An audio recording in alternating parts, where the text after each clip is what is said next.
Welcome, everyone, the west coast of Florida. We are in Tampa for a spring training baseball game between the St. Louis Cardinals and the New York Yankees. Legends Field is the home of so many legends, and of course, no organization has had more great names play for it than the New York Yankees. And today, the biggest of the units, Randy Johnson, gets the ball for New York.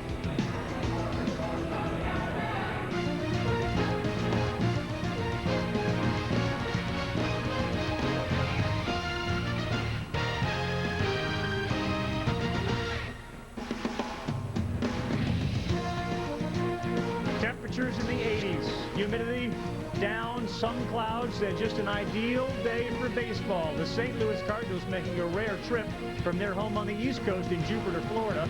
They came through Orlando after a game with the Braves and have arrived here, and as Jim Edmonds, who's not in the opening day lineup, did the starting lineup, said, I just wanted to see what this place was about, and welcome everyone. Along with Harold Reynolds and John Kruk, I'm Carl Ravitch. It is rare that you get a opportunity to see two of the most storied franchises, and Randy Johnson pitches for the Yankees, but certainly as we move towards the beginning of baseball season, this game even takes on a little more meaning.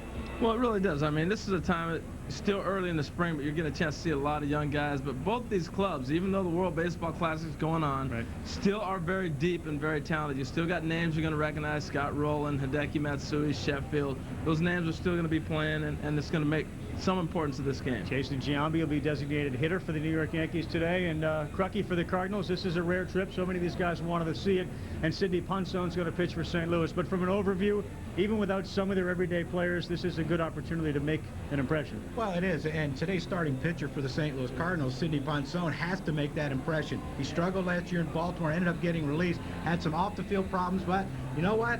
He has turned it around. They said he's turned his life around. He's came in dedicated. They said he works hard, and he's a great person, and they're hoping he becomes their fifth starter. They hope it's going to be Ponson, perhaps Al Reyes. Certainly not a question about whether he's going to be in the starting rotation for the Yankees. Randy Johnson's going to go opening days. He's been sort of so-so this spring, but he gets the ball today. Well, Randy was telling me before the game, you know, I've never really had good springs anyway. His main thing for him right now, he's going to try to break in a little bit more of an assortment of pitches. You'll see a little bit more sliders today, his good fastball, and he's mainly working on the command of all his pitches, so he'll try to mix all those in today and maybe go 65 pitches and call it a day. All right, he'll face guys like Scott Rowland, Junior Spivey as well for the Cardinals. The formula for success for New York is have Johnson start, get to the middle relievers, and hand the ball over to that man. But we'll sit down and talk baseball with the Yankees closer, Mariano Rivera, right after this. I want to be remembered as somebody that went out and played hard and did their job and was good for the game. At the wall. The competition, putting your body on the line, the roar of the crowd, all of those things make you want to go out there and do the best you can. Single, double, triple, deep to right field. Jim Evans. I live for this. Catch Major League Baseball all season long on ESPN. Don't miss it. ESPN Spring Training Baseball, brought to you by Nationwide. Nationwide is on your side. Welcome back, Tampa, Florida. The sun is shining. Legends Field here, home of the New York Yankees, and we are down on the field. Harold Reynolds, John Kruk, myself, joined by one of the greatest closers of all time, and of course the man who appears at the end of ball games for the New York Yankees, Mariano Rivera, now in his 12th season, zooming in on 400 career saves. Why you keep doing this? That's a good question. You know? I love it. It's great. It's great. You know, I mean, I always said that I was trying to retire after 10 years, but, you know, hey, the good Lord has blessed me. Beyond the money and your ability to do this, what keeps you coming back? Seriously. What keeps me going back, I think, the desire. I mean, the passion and the love for the game. Yeah. You know, I love this game, and I love to be in it. So, I mean, I don't know what I'm going to be doing after I retire, though. Because they both say they miss playing games. I mean, they like doing this, but they miss, right? I bet. Yeah, you'll miss it, man. Oh, yeah, definitely. You'll miss it. You know, the thing that I want to ask you about, Mo, is your pitching style, how it's changed. When you first came up, you were set up for Wetland, it seemed like you were out high, hard fastball straight. Here it is. I dare you to hit it. Exactly. How then all of a sudden you went into this cutter? So can you tell us the transformation from when you broke into that? The transformation was just simple, you know. I mean, the cutter just happened. The cutter was a pitch in the I call him blessed. This is blessed from God because I mean it just happened. Nobody taught me that. So one day you just picked up one day and you say, "Oh my gosh, it moved." That's it. That's the cutter. You said it. That's it. One day, let me tell you what happened. All right, we gotta hear this. I mean, I was playing catch. I was playing catch with Mendoza, my team. Playing catch, and the ball was moving. I grabbed the ball the same way the ball was moving. The ball was moving. So I said, you know what? I'm gonna throw it in the game. See what happens. So did you figure out how you were gripping it? Exactly. I figured out how I was gripping it. I always look at it. Then I threw it. With no movement, no pressure, no finger, just throw it. And the ball was moving. And he couldn't catch it. And he would have said at me. I said, well, no. From experience, if he couldn't catch it, we couldn't hit it. I had to face this man once. But let's talk about your team now. Last year, you had a lot of injuries in your starting rotation. Makes your job harder because you don't get the save opportunities if the starters don't go deep into games. How are these guys looking? Pavano, Jared Wright, how are they looking so far this spring? And are they going to be ready when the season starts? Well, I mean, I know that the start rotation is going to be there. Definitely, I think the leader will be Randy Jensen, and he's there, you know, he's been throwing, he's been, you know, doing his job. Pavano, he has some back problems. Hopefully, you know, he's feeling much better. So hopefully he will be there, you know. I mean, the young Chen Wang, that's my man. You know, that's my man. Chen Wang is your man? Really? I mean, this boy has no fear. Yeah. This guy has no fear, and that's what I love about the guy. You know, that he goes against anybody. And Rai, I don't know how they're gonna use him. You know, Chacon and who will be the other one? Aaron Small. Aaron Small. I mean, we have. I think the group of guys that we have for the rotation. I think, yeah, and Musina. I think that we're gonna be okay. It's a little different now. You're going to pitch today, and you're going to look behind you. And obviously, spring training, sometimes you don't see the regulars. But now we know there's no Rodriguez, and there's no Jeter. Bernie Williams probably not going to play center field every game during the regular season because Damon's there. The whole World Baseball Classic, we've heard different things. What's it like from a player's perspective that's not in it? Do you think it's a bad idea? Do you miss it? Do you like it? Do you wish you were part of it? Do you miss the players here? Is it really having a big effect on the Yankees? Oh, definitely. Definitely has a big effect on the Yankees. I mean, you don't have Alex, you don't have Jeter, you don't have Bernie, and then we just have Johnny, and he's not here. You know, definitely affect the Yankees. You know, talk about the Classic. Definitely, I've been seeing good games, and I've seen a lot of fans like it, cheering. I mean, I saw that game against Dominican Republic and Venezuela. That thing was packed.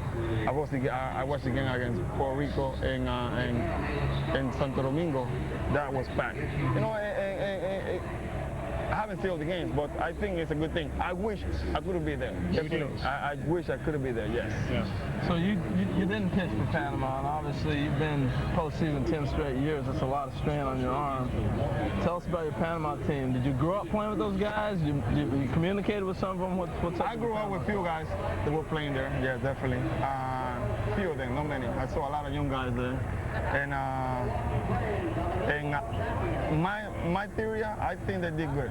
You know, to me, they were 2 wins, 2 hits to be 2-0 instead of 0-2. You know, and they would have been passed to the next round, to this round 2. You know, and I was watching the games, and I wish I was there. Yeah. I mean, especially when They wish you were there too, I'm sure. The game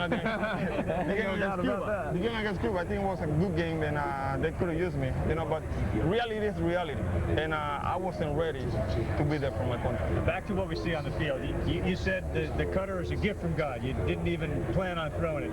When you throw it, I watch baseball. They obviously played baseball. As a hitter, you sit there and you say, now how? If you know this cutter's coming, can't you hit it? It seems to do the same thing every time.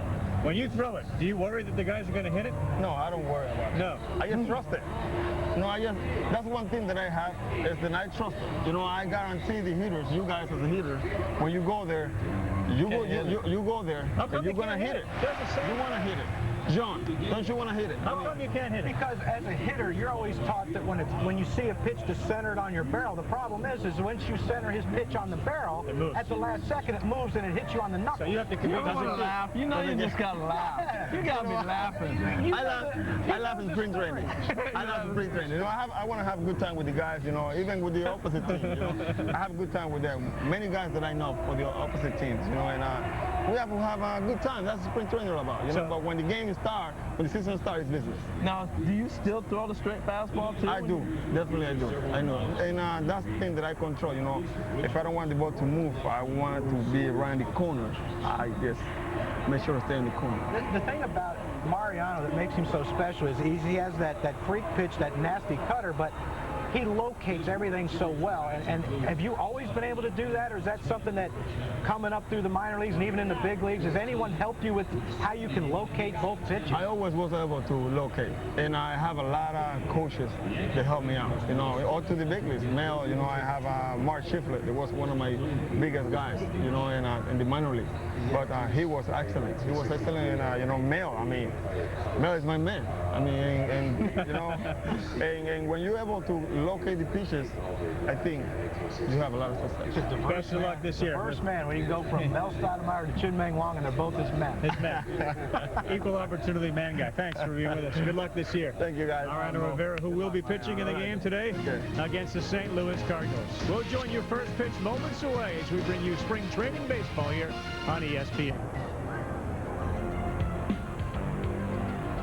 Welcome back. Two teams that won their respective divisions last year is once again another sellout at Legends Field in Tampa, Florida. The New York Yankees against the 100-win St. Louis Cardinals. These two teams will meet twice during the spring. Today, as the Cardinals come here, and then on St. Patrick's Day, as the Yankees make the trip across the coast to Jupiter, Florida, home of the St. Louis Cardinals.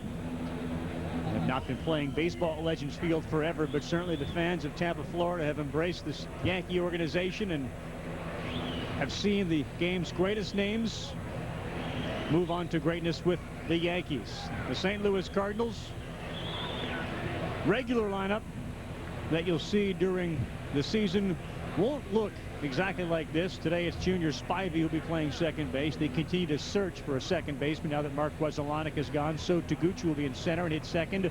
Scott Rowland, John Gall will be out in left field. Scott Spezio has had a very good spring, will be at first base. Chris Duncan, Hector Luna will be playing shortstop. David Eckstein, of course, the regular shortstop. Davey Cruz, the designated hitter. Michael Hernandez will be behind the plate. Yadier Molina is one of the four that are playing in the World Baseball Classic for the Cardinals. On the mound for the New York Yankees, Randy Johnson. Look at his numbers from last season, 17-8, an ERA of 3.79, and what Randy, of course, is most known for historically has been his strikeouts, 211. He was second in the American League last year. Oh, Carl, that's a big key to me. I think Randy Johnson, even though he won 17 games last year, I think if you asked him, he would say he didn't have a great year. If the Yankees are going to win the World Championship, like their owner predicted they were going to, Randy Johnson has to win between 20 and 25 games. And if not, they're going to struggle because he is the anchor of the staff. He is the ace of the staff. And these other guys fall in line when Randy pitches well. Yankees open the regular season on April 3rd in Oakland, and Joe Torre, who's in 11th season as the Yankee manager. And of course you see all the consecutive division titles he's won, named Randy the starter in that game. Randy will be starting in his 13th opening day game. Major League record all time is Tom Seaver, who started in 16 opening days. And no question, this is a different defense that Joe Torre is looking out. He's going to see not Cairo and Escalona on the left side, but Rodriguez and Jeter. Today, it's those two with Cano and Phillips at first, Johnson on the mound, Hideki Matsui, Bubba Crosby in center, and Gary Sheffield will be in right field. And we are just about set for the first pitch. Harold Reynolds down on the field as Randy delivers to Junior Spivey. On the inside corner, strike one. Well, Junior Spivey taking over for Mark Weselanik, and like you said, Carl, Tony La Russa is looking for anybody who can play second base and swing the bat, and Junior Spivey better be that guy. 0-2 now as he falls behind Randy Johnson.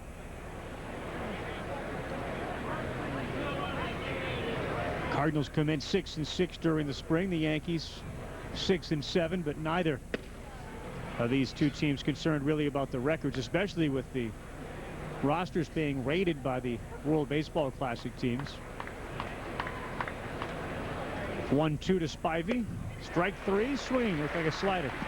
Well, that's the out pitch Randy Johnson goes to. And earlier in his career, he could just blow people away. He realizes now that he has to pitch, and that slider has become his devastating strikeout pitch. Down and into the righties, almost unhittable.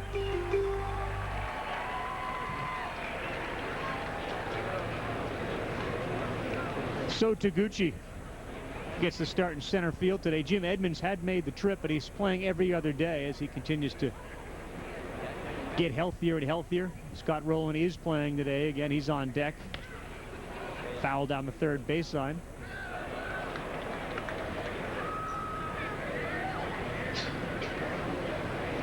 Taguchi's one of those guys that plays almost every outfield position. They have a couple of them. They've been very pleased with the play of Scott Spezio. So if you have Taguchi and Spezio on your bench with their versatility, you're in good shape. That ball hit between third and short. And first hit of the game is so Taguchi is on with a single.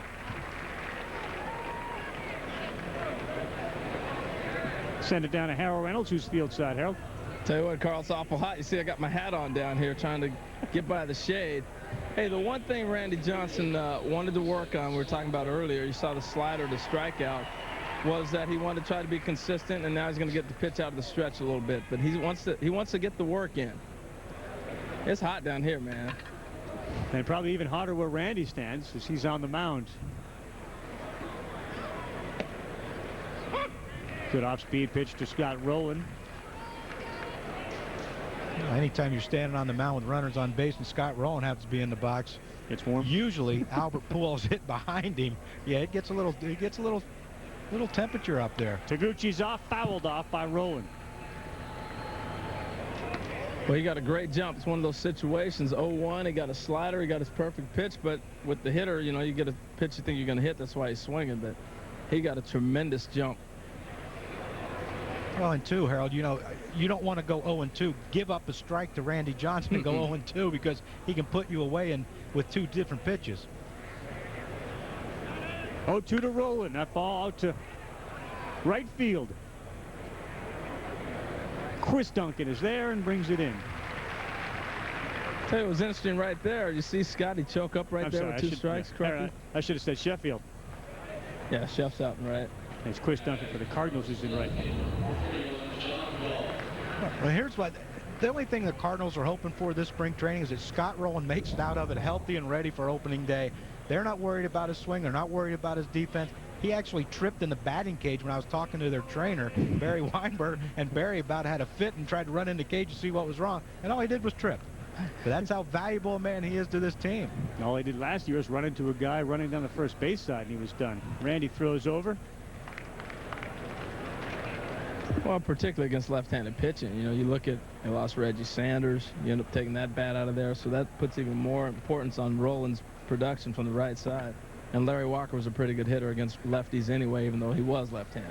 This is John Gall in, who's playing left field. Taguchi's off and running. The throw down. Safe. Stolen base. And a good throw as well by Kelly Stinnett. Wow.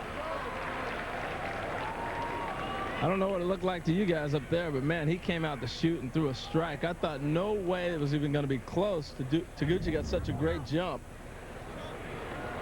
Well, he did. Taguchi did get a great jump, Harold, and Stinnett did. He made an outstanding throw, but look at the slide right there by Taguchi. Just the pop-up slide. He snuck his right foot in, and Gall saws one off. It'll go foul. The little things that the Cardinals do to manufacture runs, just that slide gets him in scoring position. Well, he's a valuable guy for their team, too, because they use him in such effective ways late in the game, defensively, pinch hits, pinch runs. He does so many things for this ball club. Gall came up last year in July. Most of you remember he played most of his time in Memphis and now in a hole here. 0-2, ball outside. Well, I got a chance to see John Gall when he was at Stanford in the College World Series. About 3 years in a row he went there, so I got a chance to see him play quite a bit. And he's progressed pretty rapidly actually through the Cardinals system to get to the big leagues as quick as he has. Straight up in the air. Phillips gives way to Cano, who reels it in. So Randy Johnson, despite seeing Taguchi get into scoring position, no runs across. Bottom of the first, Cardinals nothing. Yankees coming to bat. Bubba Crosby leads off. And this will generally be a position occupied by Johnny Damon, both center field and leadoff. Robinson Cano hits second, Giambi third, Sheffield, Matsui, Phillips, Stinnett, Escalona. And Miguel Cairo will play third base. Very pleased to have Cairo healthy. Seems to have learned a lot about bench depth, something the Yankees during their run here of a ball called a strike. Home plate umpire Marty Foster. One of the things I think the Yankees and Brian Cashman will tell you, bench strength is something that the Yankees have perhaps neglected over the years. That ball hit back up the middle. Fielded by Hector Luna, throws over to first for the out.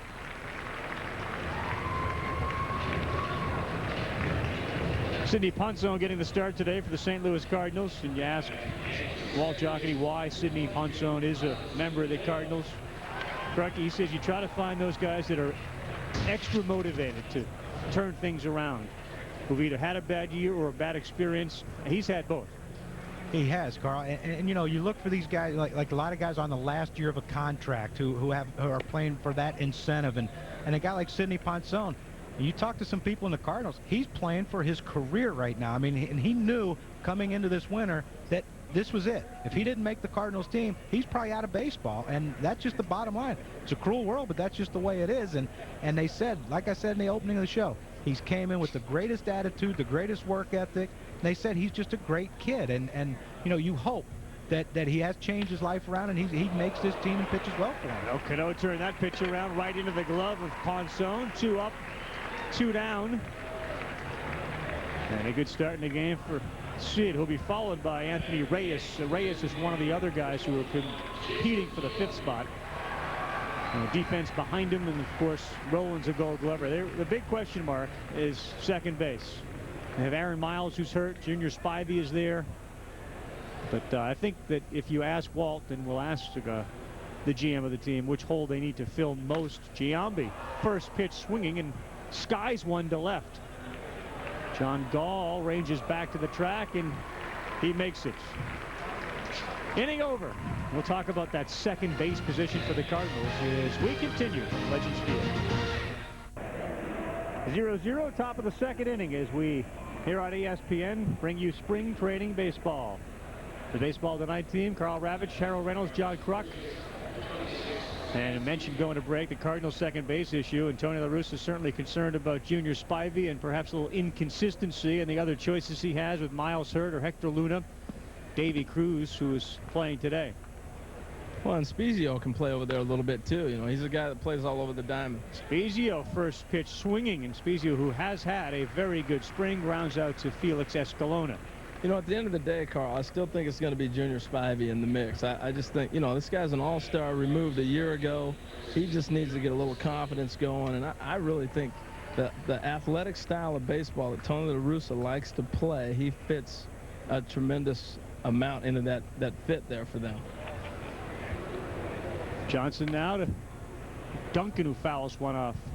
This is sort of a Duncan family reunion, Crockett. Yeah. Right fielder Eric Duncan outfielder Eric Duncan for the Yankees is not in the lineup, but he's on the field now. Chris, and of course pitching coach for the St. Louis Cardinals, Dave Duncan. Sense of humor the young man has. He asked me before the game how would I approach hitting Randy Johnson. What'd you tell him? I told him just duck. Swung through that one. Yeah, Harold, I mean, it must look intimidating for anybody, and you're right down there on the field to see that big unit throwing at Chris Duncan, and that's strike 3. So, well, having to face him this period is tough. I mean, Crucky, you got that experience. You know what that's like from the left side. Well, not really, Harold. I didn't really see a whole lot of it. Well, we saw one in the highlights behind your head. That was kind of cool. Yeah. Oh, yeah, it was cool. Yeah. Air conditioning. You were just lucky you were a switch hitter, because believe me, when I was walking from the third base on deck circle up to home plate, I was wishing I was right-handed. Hector Luna swings, but you can see why Randy loves that slider. Well, it's such a great pitch. I mean, it looks like a fastball. It's sharper this year than it was last year already, it looks like. Remember, a lot of right-hand hitters pounded that slider last year. It was flat. It didn't have that nice dip. That's a lot sharper this year. Check swing Luna. Escalona's got time, and he throws him out. So far, so good for both Johnson, and we'll see if Sidney Ponson can get the job done as he prepares to face the middle of the Yankee order.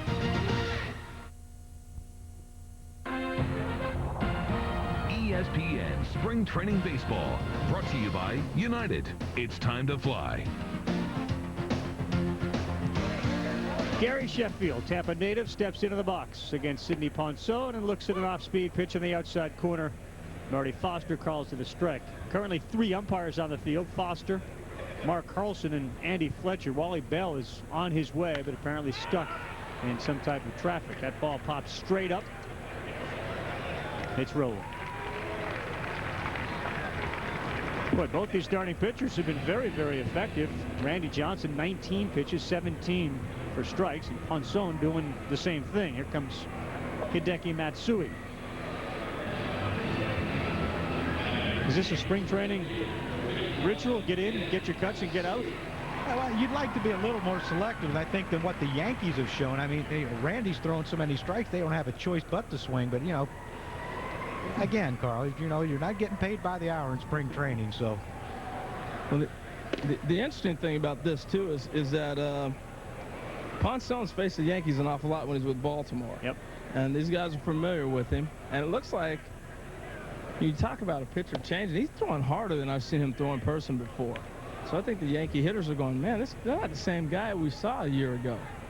And Dave Duncan said good shape, good arm, working hard about Ponson. And then he said, it's Matsui. Looked like he got fooled on that off-speed pitch. Said, we then told him, look, there's no guarantee you're going to be a starter here. You need to be accountable, you need to be durable, and you need to be reliable. And I think all 3 of those things you haven't been able to put a check in the box next to the last couple of years, and they believe this is the year you'll be able to do that. Matsui got jammed. Rowan's going to call this one as well. 2 men down.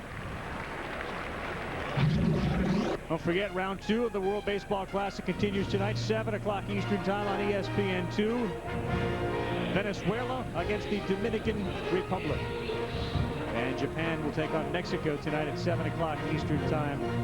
Here are the standings in Pool 2. Need to win 2 games to advance. Puerto Rico, Venezuela, Cuba, and the Dominican Republic all 1-1. So these are sort of elimination games, if you will. Very exciting. The World Baseball Classic has been. There's a shot up the middle, and finally they got to Sidney Ponson. The Yankees get the first hits. Phillips delivers.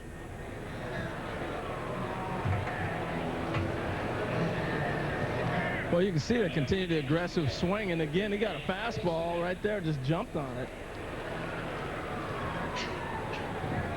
There's nothing wrong with swinging a first pitch fastball down the middle. There's nothing wrong with swinging at it, but with 2 outs and no one on base, you better get on base, and that's what Andy Phillips did.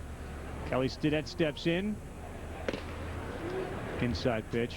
But even the players who are here, and you heard Rivera talk about how he wished he could have been in that World Baseball Classic. He just didn't feel he was ready. Most of the players, from the ones that I spoke to, and there were a lot of them out on the field, think the event is very exciting. I thought Chipper Jones' comment was stunning as there's a throw to first, where he says this is the most exciting baseball experience that he's ever had. This is a World Series guy, playoff guy. Well, Chipper's hit a couple bombs, so that makes it all as exciting. But how about that, Harold? The most exciting experience in his baseball career? And they're not even in the finals yet. Here's a strike. Well, I tell you what, anytime you go on an all-star tour, and that's basically what it is, you know, he may not just be speaking about on the field, but being able to be around those guys, working out every day, talking to different guys, it is a great experience. The energy in the ballpark last week when we did that game was outstanding. That ball's ripped foul. And you see that Puerto Rico, you see that in Anaheim, and certainly with the 8 teams that I think are still in it, and they are the 8 that I think that the organizers and the fans would like to see still in it.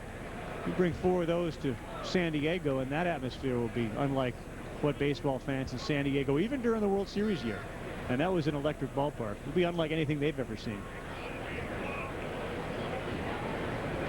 Ponson working hard, going to throw about 60 pitches today. 1 and 2 to Stinnett. On the ground is short. Luna's going to flip to second. Despite the end, the inning is over. So Sidney Ponson has done well. I mentioned the fact that it's Anthony Reyes who's going to throw 60 pitches. And one of those two likely to be the would-be 5th starter.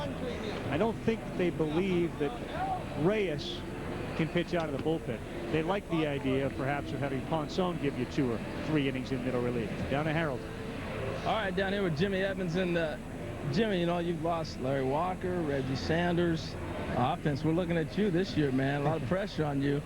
No, do you feel that way, or how are you feeling with the spring so far? Well, you know, I don't feel the pressure. I feel the pressure every year of having to produce and having to go out there and put up the numbers, you know, consistently. But we got a lot of different guys this year, but a lot of good talent, and you know, you can't feel any pressure with Roland and Pujols on the team, so it's going to be fun. You're kind of on that country club vacation. You know, you don't play, you're just hanging out.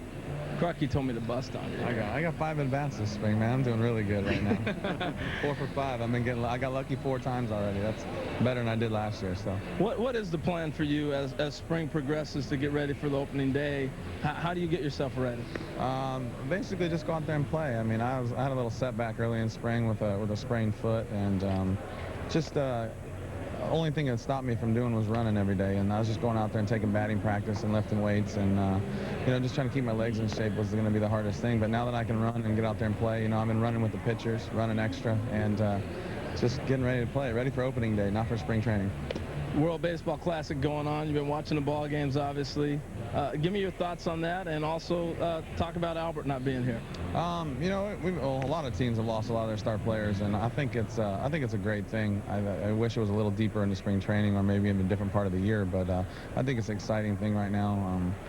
A lot of action going on. You can see it's a lot of fun watching on TV. And yeah, we're missing some good players, and we wish they were here. But hopefully they're having fun, and they'll be ready when they get back. It'll be a good thing. All right, man. Thank you for taking the time. All right, good. All right, Carl. Back to you guys. Jimmy, have a good spring, bro. Thank you. Okay. Ravi, back up to you, partner.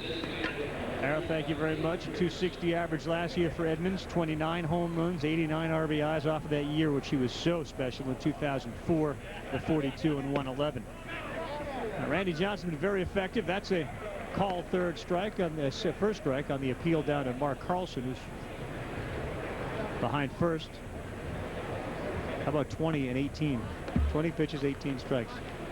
Oh, Carl, you look at Ron Guidry in the dugout. I'm sure he's the happiest guy in the world, because that's the key to Randy Johnson. You know, we know he can overpower you with the fastball. You know he can strike you out with the slider.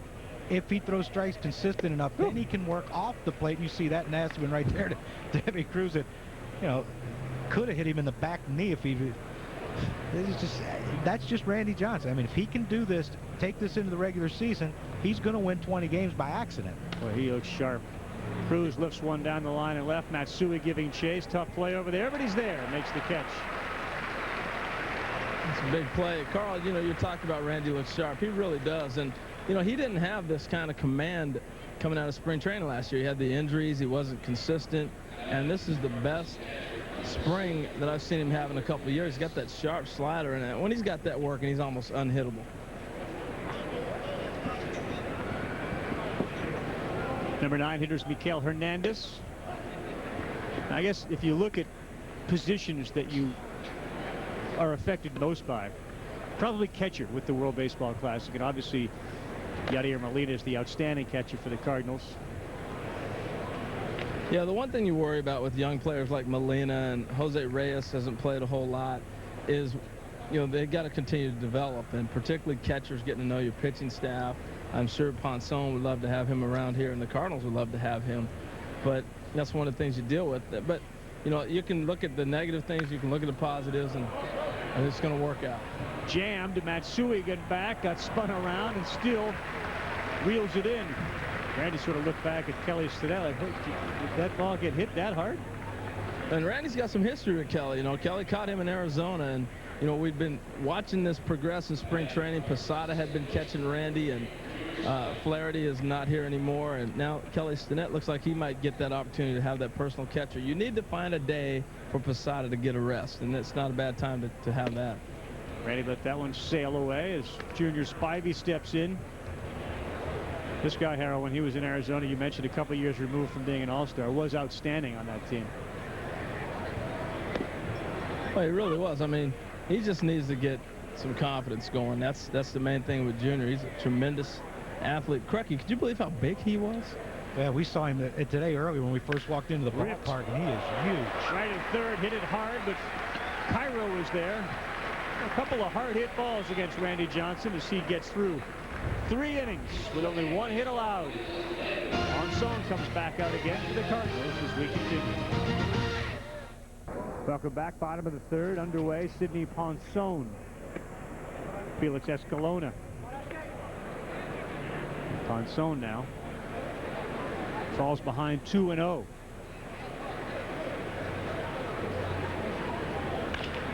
Fastball right at Roland. That's just about as automatic as you can get, and he fires over to first to Scott Spezio, new name at first for the Cardinals. And Spezio, the Yankees have made some changes as well, gone from last season. Kevin Brown, Yankee fans will ask, was he ever really here? Tom Gordon, Tino Martinez, who's now part of the ESPN family, and we're delighted about that. Tony Womack, and Harold mentioned John Flaherty behind the plate, who's gone. We'll get to the additions in just a sec. The other thing you notice about Ponson, and not seeing him every single day, but you certainly see him every start when you work on baseball tonight. He seems to be working pretty quickly. Yeah, it's Carl. You have to. I mean, you don't.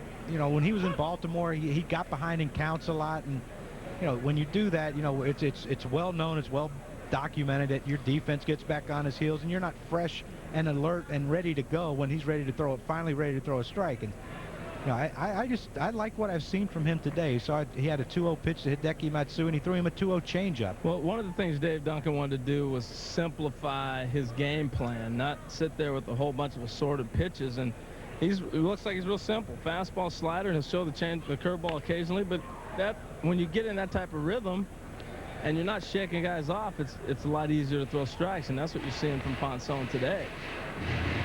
There you go. Cairo is up. He fouled that one down the third baseline. I like Cairo. I think it's a great pickup. He played tremendous for the Yankees a couple years ago when they had him, and he's a guy that can play all over the diamond, and you gotta give Cano and Jeter a chance to get a break every now and then. He's a guy that can handle that load. Another foul ball. I mentioned some of the additions. One of the additions to the Yankees fielded that ball cleanly and then flipped it into the stands. That's Larry Boa. He, of course, wears a uniform but doesn't play like these guys. Damon will be the everyday starting center fielder. They certainly believe they've enhanced their bullpen with Farnsworth, Dotel, and Mike Myers. We should see Farnsworth and Myers today. Harold talked about Cairo's arrival here. He was a Met last year, Ron Vallone and Kelly Stinnett. But I guess the biggest question about the Yankees this year is going to be, is Damon the answer? At short, Luna fires over to get Cairo. Well, and what do you think, Harold? Is he enough? Johnny Damon's going to be a great addition, but with the Yankees, it's going to come down to pitching. I mean, that's the bottom line. You know, they could have ran Crosby out there in center and been fine running down balls and getting out. So offense is going to be there. That's not the problem. I think the key has got to be their pitching, and if they pitch, they're going to win. So he suggested that Damon or Crosby, as long as the pitching pitches. Defensively, as far as run down balls, Johnny Damon's going to add because he's a great offensive player, but they didn't need his offense to make this offense any better. That's what I'm saying.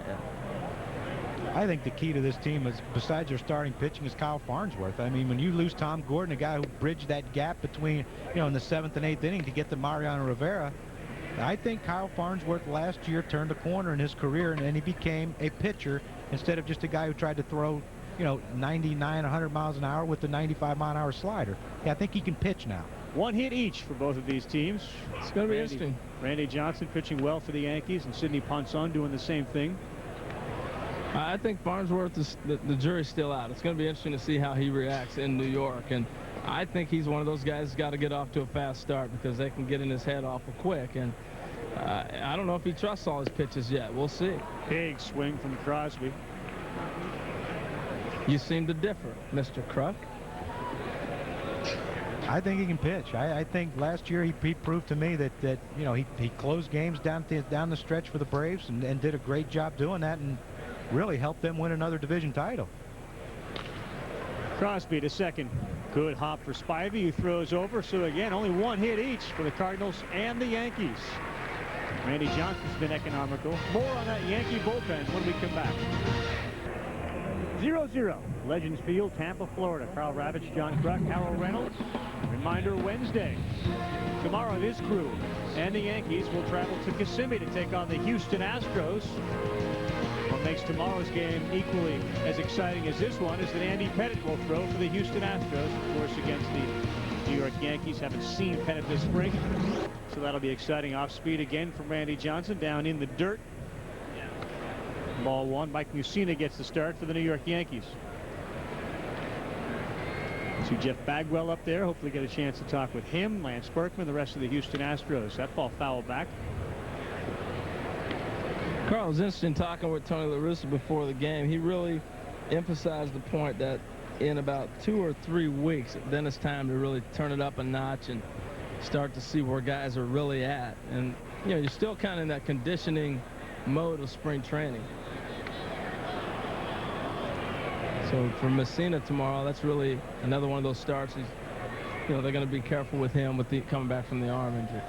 And Jarrett Wright got hit around pretty good yesterday. Randy's had some outings in which he got hit pretty good. You mentioned the starting pitch, and that seems to be the biggest question. Although if Randy does this, and obviously we're in spring, he's not facing Albert Pujols and David Eckstein in the regular run, but I don't know that they could hit some of the things. We're right behind home plate here. That ball is fighting and moving. Well, fortunately, Carl, I am behind home plate, and that is a nasty slider. And as Scott Rowland comes to the plate here, I'm sitting with Gene Michael back here behind the plate and in the scouting area, and I love to sit with the scouts because you get a chance to see what they're all looking at and what they're thinking. And Gene, the first question for you, Carl said, how did you survive? Everybody else has changed around here. How are you still hanging on and surviving? You got to be tricky. No, I think I've been at it a long time. I just try to give an honest opinion most of the time I can do that, and I try to, you know, I always say what I feel about a player, whether, you know, I might like him a lot or maybe not like him very much. I try to give my honest opinion about the player. Rowland lifts one to Sheffield and right. You know, as you sit here during games during spring training, and we've been talking a lot about the additions of the Yankees and the subtractions. What are some of the things that you try to do? What do you watch during a spring training game when you're watching players? I try to do what we call player evaluation in my own mind. I try to make notes and take notes, and then I'll, you know, size it up later how much I like a player or don't. So if a player's name comes up in a trade, I'll be able to refer to my notes and look, and it won't be a guess sort of thing, because if you try to remember everything, at least for me, I can't remember it all. So I try to take some good notes and get some times down, running times, to have an opinion on the player. Well, the Yankees are taking a lot of shots because the payroll's so high, but, you know, in the beginning of this whole run, you were a big part of that. We're going to go to the third out here, obviously, in the inning. Maybe we'll get back to you in a minute, but thank you for taking the time. Carl, back up to you, buddy. All right, Harold, thanks very much.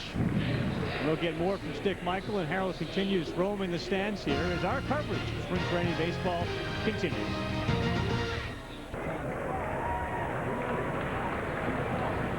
Zero as Robinson Cano, the leadoff hitter, number 2 hitter in the order, leadoff hitter in the inning. Down the line and left and tailing over the wall for a home run for Robinson Cano.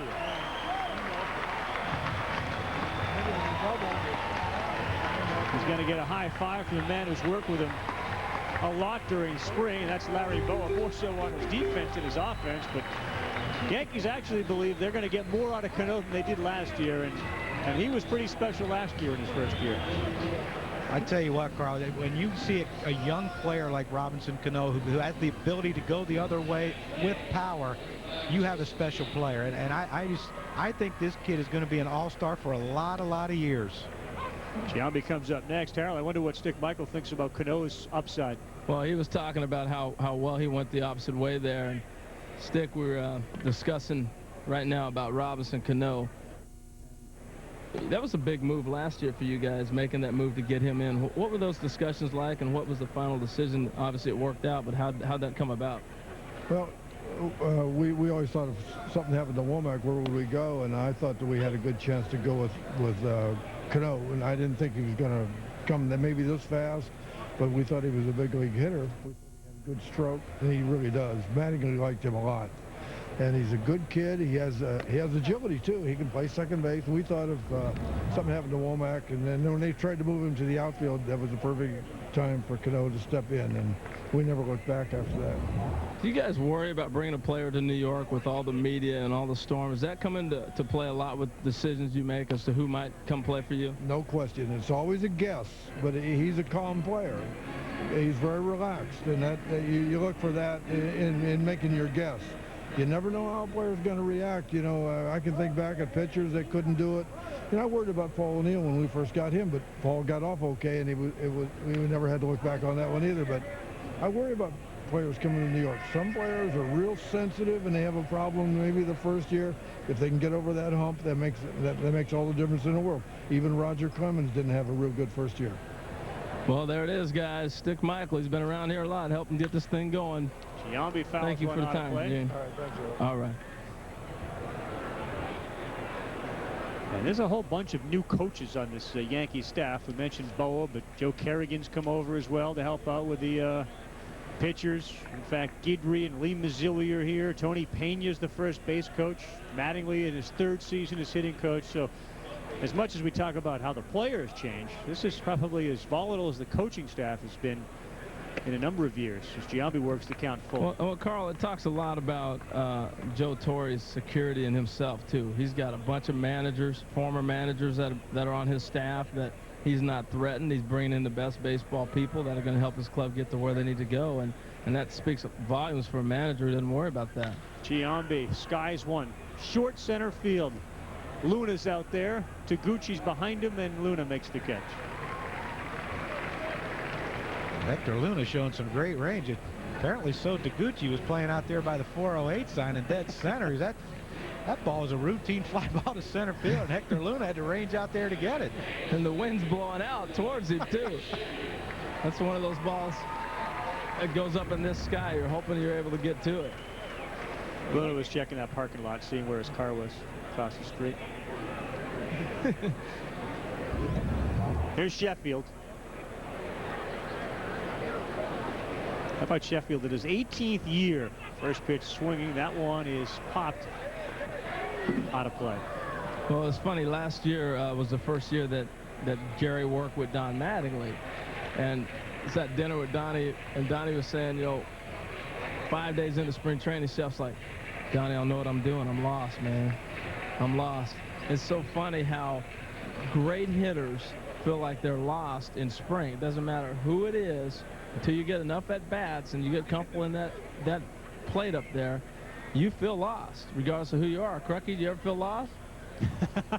That's a loaded question. Wow. Spivey was playing behind second base, but he ranges to his left and makes the catch, so there are two men down. Let me clarify that. At the plate. At the plate.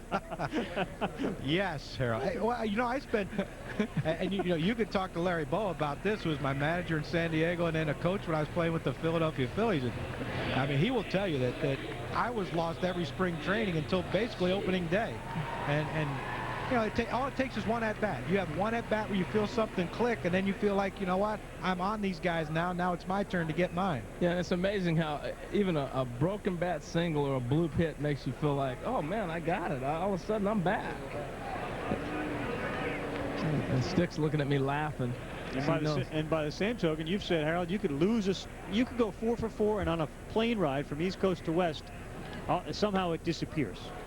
Yeah, it's a funny game. And, you know, Yogi was right when he was talking about it's 90% mental, because it really is. It's so much mental, this game is.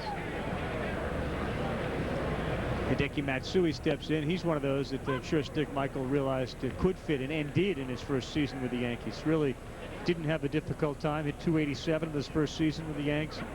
Well, Carl, the one thing that I think the World Baseball Classic has done, and Matsui and Ichiro have proven, you know, it was so mythical before. I don't know if this guy can play in America. And I think we're starting to see that there are an awful lot of guys I think can probably play in the Major League ballpark or at this level now as we're watching these different clubs from Korea and Japan and around the world. The Japanese game against the United States, of course, with that controversial call is Matsui. Boy, Spivey's got some charity hops over there at second, and he retires Matsui.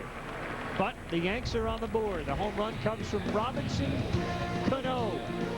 Hit 14 of them last year in the regular season. It's the Yankees 1, the Cardinals nothing, as we continue from Legends Meet. Thanks to a Robinson Cano home run, Yankees on top of the Cardinals by a score of 1-0. How about Randy Johnson's efficiency? Boy, would they love to see this come opening day against the A's in Oakland. As Kevin Thompson replaces Gary Sheffield in right, Randy has thrown 38 pitches through 4 innings. Well, if he keeps going like this, Carl, we might see the first complete game of the spring. Tell you what, he's got that nasty slider working. Hey, guys, I got a special guest down here, Carl. All right. I'm sitting with Tony La Russa. We're going to talk a little baseball here this half inning. This is great. Tony, thanks for joining us. Well, the way innings are going, it's going to be a very short conversation. Well, we were just talking about that. Randy has got it working. What do you look at when you see a guy like this doing this? Well, you know he's a veteran, and you're not exactly sure what he had in mind that day. Today is obviously he's trying to really mix up his pitches, throwing a lot of breaking ball, a few change-ups, and he's had excellent command, so he's really tricking us. Well, from your standpoint, for your ball club, what are you watching today? What are you trying to accomplish when you go into a day like this? Laced foul. Well, there's a lot of categories of guys, types of players. You take a Scott Rowland. You know, Scott Rowland, he can go hitless from here till April 1st, and he's in our lineup. So you're just watching where Scott is today, and hopefully he's keep making progress like he has been. He's been wonderful this spring. And you look for other guys that are trying to make our club. Well, Scott Spezio has come into the camp and he's played very well, so you're just trying to evaluate what they got left. You like to use a lot of guys in a lot of different positions. Do you start to recognize that ability in spring training? Well, it's just not that I like to do it. You have to do it. You know, you play in the National League, you got pitcher in the lineup, you got so many things that happen. Ooh, nasty pitch. Looked like you got a piece of the corner from where we're at. Maybe not where you are. That wasn't me groaning. I'd had to groan myself on that one. Hey, the umpire's getting in shape, too. Well, Marty's been very aggressive all day long, but it's tough to give you a first out that way. But, you know, you know that during the season you got so many circumstances that come up. The perfect lineup is not there. You probably can't disable a guy because he's not available. So if you more versatility you have on your roster, more you deal, you don't feel like you're short any day you play. Now, if that's regular season, an umpire makes a call like that, do you try to let him know, hey, hold it now, we got to get that pitch too? How do you work that? Well, on a day like today, from the first pitch to right now, Marty's been aggressive, he's been consistent. So I don't say a word because I really believe if we make that same pitch in the bottom of the inning, he's going to call it a strike as well. So, no, I think what you look for. Chris Duncan sends one deep to right, and that one is over the wall and gone. I think what you look at. Wow. Wow. What a moment for the Duncan family. No doubt. And Tony's been with Dave forever, so he's watched this kid grow up. That's got to be pretty exciting for you, even as a manager. Well, it's absolutely. We've seen him since he was a baby, and hey, you told me, I told you had to do something if I was going to talk about you, Dunk. We're talking about you. He told me before the game, he said, you got to talk good about me. I said, you got to do something. He said, oh, I will. He's got confidence flowing. That's because Crucky gave him all that great advice. You know, he's a young player. He got talent. He's tough as nails. And last year, the last game in Busch Stadium, scored his tight. He pinched it against a left-hand pitcher and hit a home run, which ended up being a game winner. And the last home run hit no Busch. So he's going to play in the big leagues. But, you know, it's a thrill to watch a guy that you've seen as a kid develop over the years, and he's very close to being a very good major leaguer. Well, Dave was telling me before the game, there's that nasty slider again, that, you know, Chris and Shelley both were hanging out in the clubhouse all the time when you're in Oakland, and you even let them play little exhibition games occasionally. Yeah, I remember Shelley especially because he's a couple years older. Right back up the middle, another hit for the Cardinals. They're figuring Randy out here a little bit. Got to get a green light here. Maybe we can steal a base. All right, guys. Well, we're getting a little action down here. I'll let Tony flash some signs here, and I'll talk a little strategy for a second, and then I'll get out of here. But all right, you're starting to get to Randy a little bit. No, we're not getting to him. But you got the wind blowing out. It's really a hitter's day, so it's only 1-1. So he's pitching very well. Now, will you put something on this combination here? Well, I think Hector's got good base running, so he got the green light. If he feels like he can run, he'll run. So this is a really good matchup because Randy's going to mess with him. Stinnett's a very good thrower. But, our style, like a lot of people, when in doubt, be aggressive. So Hector is he's got good instincts, and he's on his own. If he can get a jump, he goes. How do you come about giving a guy a green light or not? Well, you got to learn the player. I mean, I think, there he goes. Don't swing. Into center field as Luna advances to third. Got a great jump. Yeah, he's a big man, but he really runs well. And what you do is, we don't run for numbers. We run for percentage of success. So we don't want a guy stealing 20 and getting thrown out 20 times. And he's shown that he's got instincts. Guy like Renteria, Eckstein, Roland, all these guys, you give them a green light because they'll use good judgment. Infield in, Harold. It almost sounded like Tony knew that he was going to steal. Granted, he's on his own as the ball is blocked by Stinnett, but it seemed like Tony expected him to run there. Well, it's one of the things he was saying. He knew the player, and yeah, he did anticipate him running in that situation. Going into a game, well, here you got the infield and 1 out. So the next call you make is if this guy hits the ball, does he go on contact or does he make it go through? So we just give a sign to make it go through. Where if he doesn't drive him in, maybe Mickey will pick him up.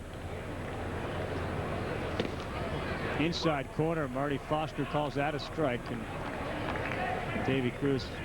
What do you think, Rookie? You cringed. Well, the thing about it is, Carlos, is that even if you swing at that pitch, you're not driving in that run from third base because that ball's in. Crocky's not the umpire. He said Crocky's not the umpire. He said even if you swing at it, it's going to jam you, so it's okay. He fought that one off. Now you squeezed in this situation before. Obviously not right now today, but what makes you think about a squeeze in this situation? You think that it's going to be tough to score runs because they're pitching good, and you think you're pitching good, so the run means something. If either one of those two things are not there, last year we were pitching real well and we lost some big boppers, so it was there more often than usual. Pitch to Cruz, fair ball. RBI as Matsui runs over. Cruz will stay at first with a single. 2-1 Cardinals. Randy came in with 38 pitches, and now he's up into the mid-50s. So much for the complete game, Carl. Yeah, you jinxed that. Brakes are on here. But a good piece of hitting by Cruz. He knew he was coming inside with it, and he left that one out over the plate, and he drove it down the third baseline. Now, Tony, you get a player like Davy Cruz. How soon will you know what type of player he is? I know you've watched him before, but how do you make that evaluation? Michael Hernandez past Cano at second. I know Davy is a very heady veteran, so I know that already. What we don't know, that's one thing you learn. Every year, you got to establish what you got. Now, I don't know how much life he's got in his legs at this point of the spring, so I didn't give him a green light there just because I don't think it's a good time to push his legs. Just, he's an older player. Most of those guys get their legs ready closer you get to April. Well, ask Tony, Harold, if the Cardinals are getting to Randy, if he's getting tired, if Randy were his pitcher, this is different than the first 4 innings. Mm-hmm. Carl wants to know, great question. If Randy were your pitcher, you start seeing him get to him a little bit. Are you thinking he's fatiguing, or what are you looking at? Well, he got behind Chris. He threw him a 2-0 fastball, and that didn't mean a whole lot. I think the key thing is this is one of your horses, and this is a real conditioning day for him. I mean, he's got to take a step forward for April. So, they've got a pitch count on. They're looking at checking his stamina, and he's got to get to a certain workload for the day so that he keeps moving forward. So they got something to worry about. I imagine it'll be his last inning. You don't worry about the stats as much as getting him to a pitch count and getting the work. No, he's got to get his work in. That's what I saw yesterday, right? Give up a bunch of runs. Your starting pitcher is shaky in spring training. You don't give up runs because you can't bang them right away. Otherwise, they go backwards. Infield fly rule as Junior Spivey flies out. That's certainly a position that Tony is concerned about, Harold, is second base. We talked about it earlier. Yeah, we've talked a lot about second base. Junior Spivey flew out there. He lined out earlier. And Davey Cruz, you got a good little battle going. What are you looking at for a second baseman on your club? Well, complete player. You know, got to play defense. You know, the better defense you play, the better offense you have. As an offense, you get base hit and you run the bases. Because, you know, this is you win games scoring runs and you win games stopping the other side. So, you know, Hector Luna, all three of them playing today. Debbie, Hector, and Junior, they're all trying to win a lot of playing time there. It's the best player when you put everything together. All right. Well, I don't want to take up any more of Tony's time. Tony, we really appreciate you taking this inning and walking us through an inning in the mind of a manager. Thank you so much. Let's hope we get a 2-out RBI here. Thanks. All right. Well, they're trying to get one from So Taguchi. See, maybe Joe Torre let me sit with him now. They're getting some runs over here. I'm luck. There's no question. I'm good luck. Crucky and I have said that for years about sitting next to you, Harold. Yeah, how come we don't feel that blessed?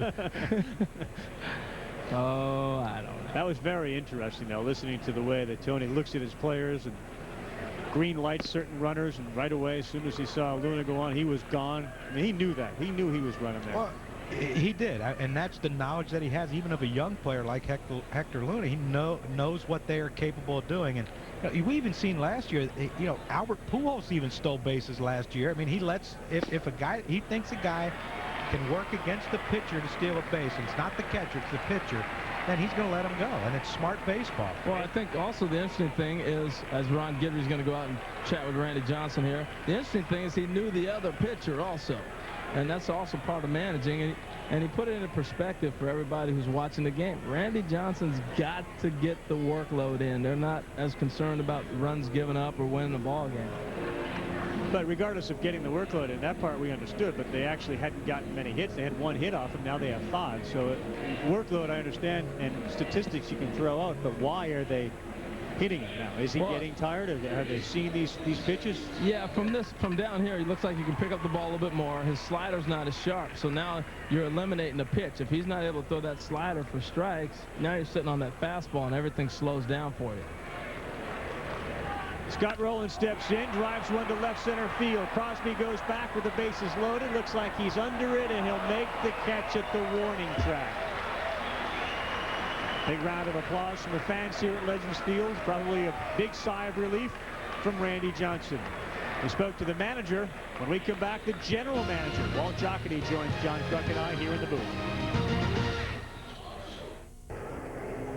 Cardinals get to Randy a little bit, 2-1, as we head to the bottom of the 5th inning. This reminder, tomorrow the Yankees will travel to Kissimmee to take on the Houston Astros. Andy Pettitte throws for the Houston Astros. Mike Mussina makes the trip. He will pitch, or is scheduled to pitch, for the New York Yankees. The defending National League champion Astros. Major League Baseball spring training on ESPN continues tomorrow at 1 o'clock Eastern Time. Now, this isn't bad. I mean, if this were a 5-inning game, it'd be perfect. You'd go from Ponson, who was very effective for 4, to hand the ball to the closer, Jason Isringhausen, but it is spring training, and it is only the 5th inning, but he's in to get some work. First man he faces is Robinson. Check that. It's not Robinson Cano. Andy Phillips. First baseman Andy Phillips steps in, and Walt Jocketty, the general manager of the Cardinals, joins us here in the booth. We just heard Tony. It was fascinating listening to the mind of a manager. How does a general manager watch a baseball game in the spring? In the spring, well, it's really kind of the same as during the season, but probably more so this time of year. We're watching all the time to evaluate players, and you know, see a young guy like Chris Duncan, who's just been on fire. You know, he had 3 hits yesterday, 2 doubles and a home run, and another home run today against Randy Johnson. And so we're constantly watching and evaluating your club, the makeup of your club. Our club is generally pretty well set other than a few spots, so we spend most of our time looking at those few positions. Isringhausen, that's fouled off by Phillips. Now, obviously, one of the questions you do have, 5th starter. And Ponson was very good. Anthony Reyes is going to pitch a little bit later on. He's another guy. What was the thinking behind getting Ponson to begin with? Well, Ponson, we felt that he had made an effort to try and straighten out his life, and Tony and I went down to meet with him and have lunch with Sidney and his agent down in Florida, and felt very good after the meeting, and felt that he was trying to turn his life around. How about that scoop by Spicio as he went under the glove and rolled, and Luna made the play it short. So we felt very confident that he was making an effort to turn his life around, and if he was on the straight and narrow, and you know what kind of a pitcher he is, and we felt that getting into our camp and our environment with our players, with our pitching coach and manager, that he had a chance to be very successful. Good scoop there by Spicio, who's also been pretty special for you. Nice surprise. Yeah, it was a late addition to camp, and he has been very, very good for us. Now, how did he come to you? Was that a decision? That was a decision. A lot of what we do in this business is based on relationships, and it happened to be the relationship I had with his agent and Barry Meister, who told me that he thought Scott had gotten in great shape and was ready to have a good season, and thought he'd be a good fit for us. We talked about it. We thought that. So he said, "Hey, Wall, I got a guy that you'd be interested in." Absolutely. That's a pretty good deal. Yeah. Kelly Stinnett steps in against Izzy. Take a look at Spicio over there. Good curveball there from Izzy. And he was a guy that we had always liked when he was with the Angels, and yeah, was a solid player there for a long time, and he was released by the Mariners, and so it gives us an opportunity to take a look at him in spring training and see what he can do. And he's been able to play first and third, a switch hitter, can do a lot of. If he can make the club, he's the type of guy that really fits well for Tony, and that Tony likes guys that are very versatile. And he's also a guy who's won a world championship with the Anaheim Angels, and I'm sure that plays a big part in having an experienced winner on your bench. It does, because you try to, when you fill out your club and look at the role players, the bench players, you want guys who have experience and guys who have been on championship clubs, because it just means a lot more to your club, I think, in the long run. And color coordinated that thing he's got there growing up his chin. As soon as we signed him, he did that. That's nice. For the Yankees, they make you shave it off. In St. Louis, they just make you color it. Color it. That's right. Boy, we had that shot of Tony. He's working. I mean, did you see he was sweating? He looked tired today. Whew. It's a hot sun down there. Either that or dealing with Reynolds. Well, that could be it. Walt, tell us about you ended up getting Sidney Ponson and Anthony Reyes are battling for this 5th spot in the rotation. It's well documented you actually pursued trying to get A.J. Burnett in the free agent market this year. He actually even said he wanted to play for the Cardinals because that's always been his favorite team, and you end up losing him to Toronto. Was that devastating to you as a general manager?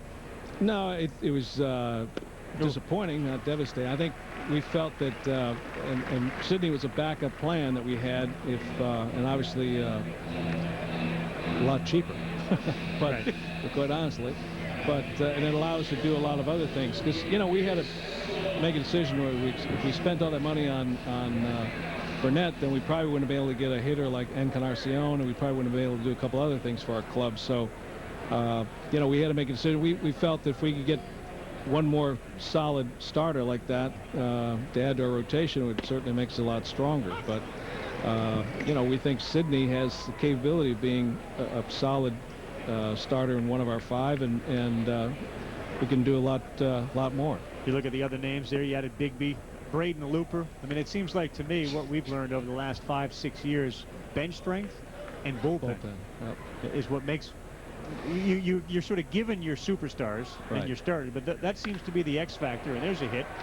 Well, see, the other thing too, Carl, is when you're putting together a club and you have a budget to work with, and it doesn't matter whether it's 30 million, 40 million, or 90 million, you have a budget to work with, and you try to spend it the best you can. This year, by not signing Burnett, we were able to add Looper and Encarnacion and a couple other Rincon. And we may not have been able to do all that if we'd put all the money into one player. The same thing was true last year when we were trying to re-sign Edgar Renteria. And the money that we were going to spend on Renteria went to Mulder, and went to Grizzlonic and to Eckstein, Right. and it made us a better club. So sometimes you got to learn to spread that money around a little bit. Obviously, Reggie Sanders, Walker's out, Gruselanic's not with the Cardinals anymore. When you look at these names, this list, Tavares with the Red Sox, Matt Morris out west, which do you think is going to be the most difficult guy to replace, just individually? That's a good question. It's a tough question to answer. I would say probably Matt Morris, because Matt had been with us for so long and was a big part of our club and our rotation. But they're all tough to replace. But you know, pitching is very important to us, and especially starting pitching. And you know, that's why we hope and think that Sidney Ponson or Anthony Reyes or Adam Wainwright right. Can step in and fill those shoes. 0-2 here to Cairo, and the St. Louis Cardinals move into a brand new stadium this year. That has to be exciting. It is. It really is fascinating to see how it's changed the whole downtown area, and it's going to be a beautiful stadium. Hitters Park, Pitchers Park. I think it's going to be very similar to what we had. It's going to be a stadium that the dimensions are very similar to what we had at the old Busch, and we think it should play very similar. Escalona steals second. Here's a look at the new stadium, Walt. What most excites you? Is it just the fact that it's brand new?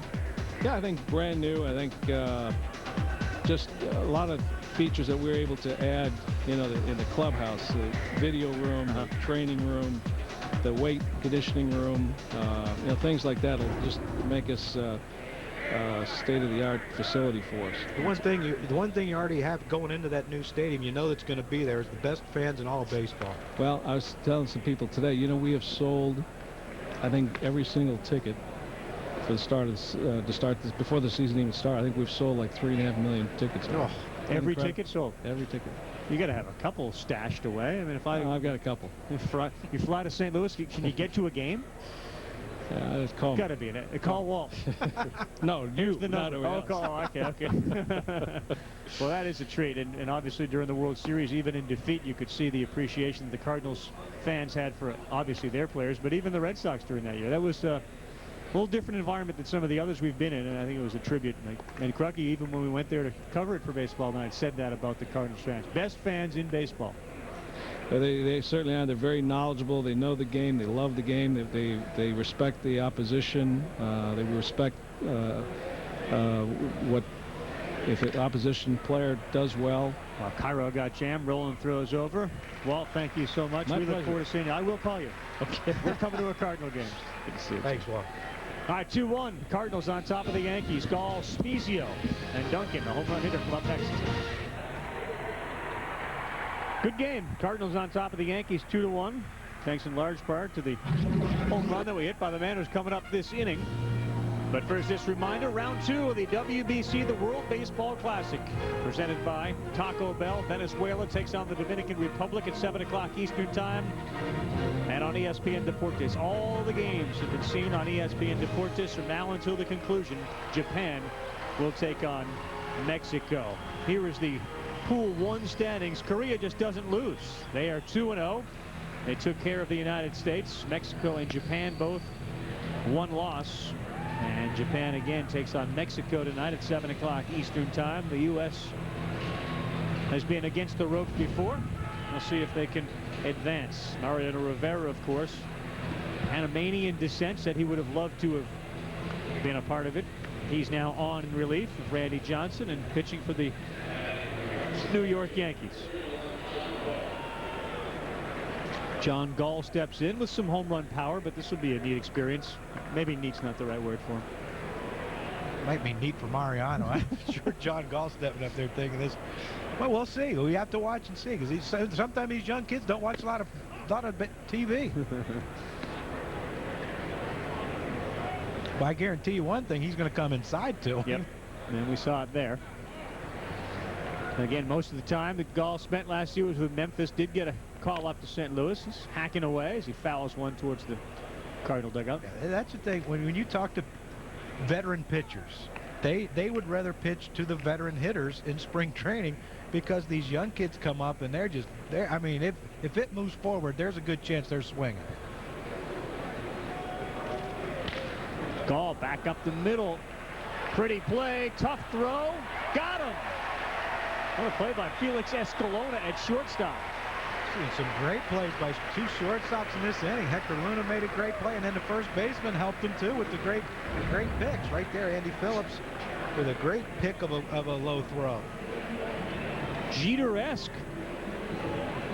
Felix Escalona, that was a heck of a scoop by Andy Phillips.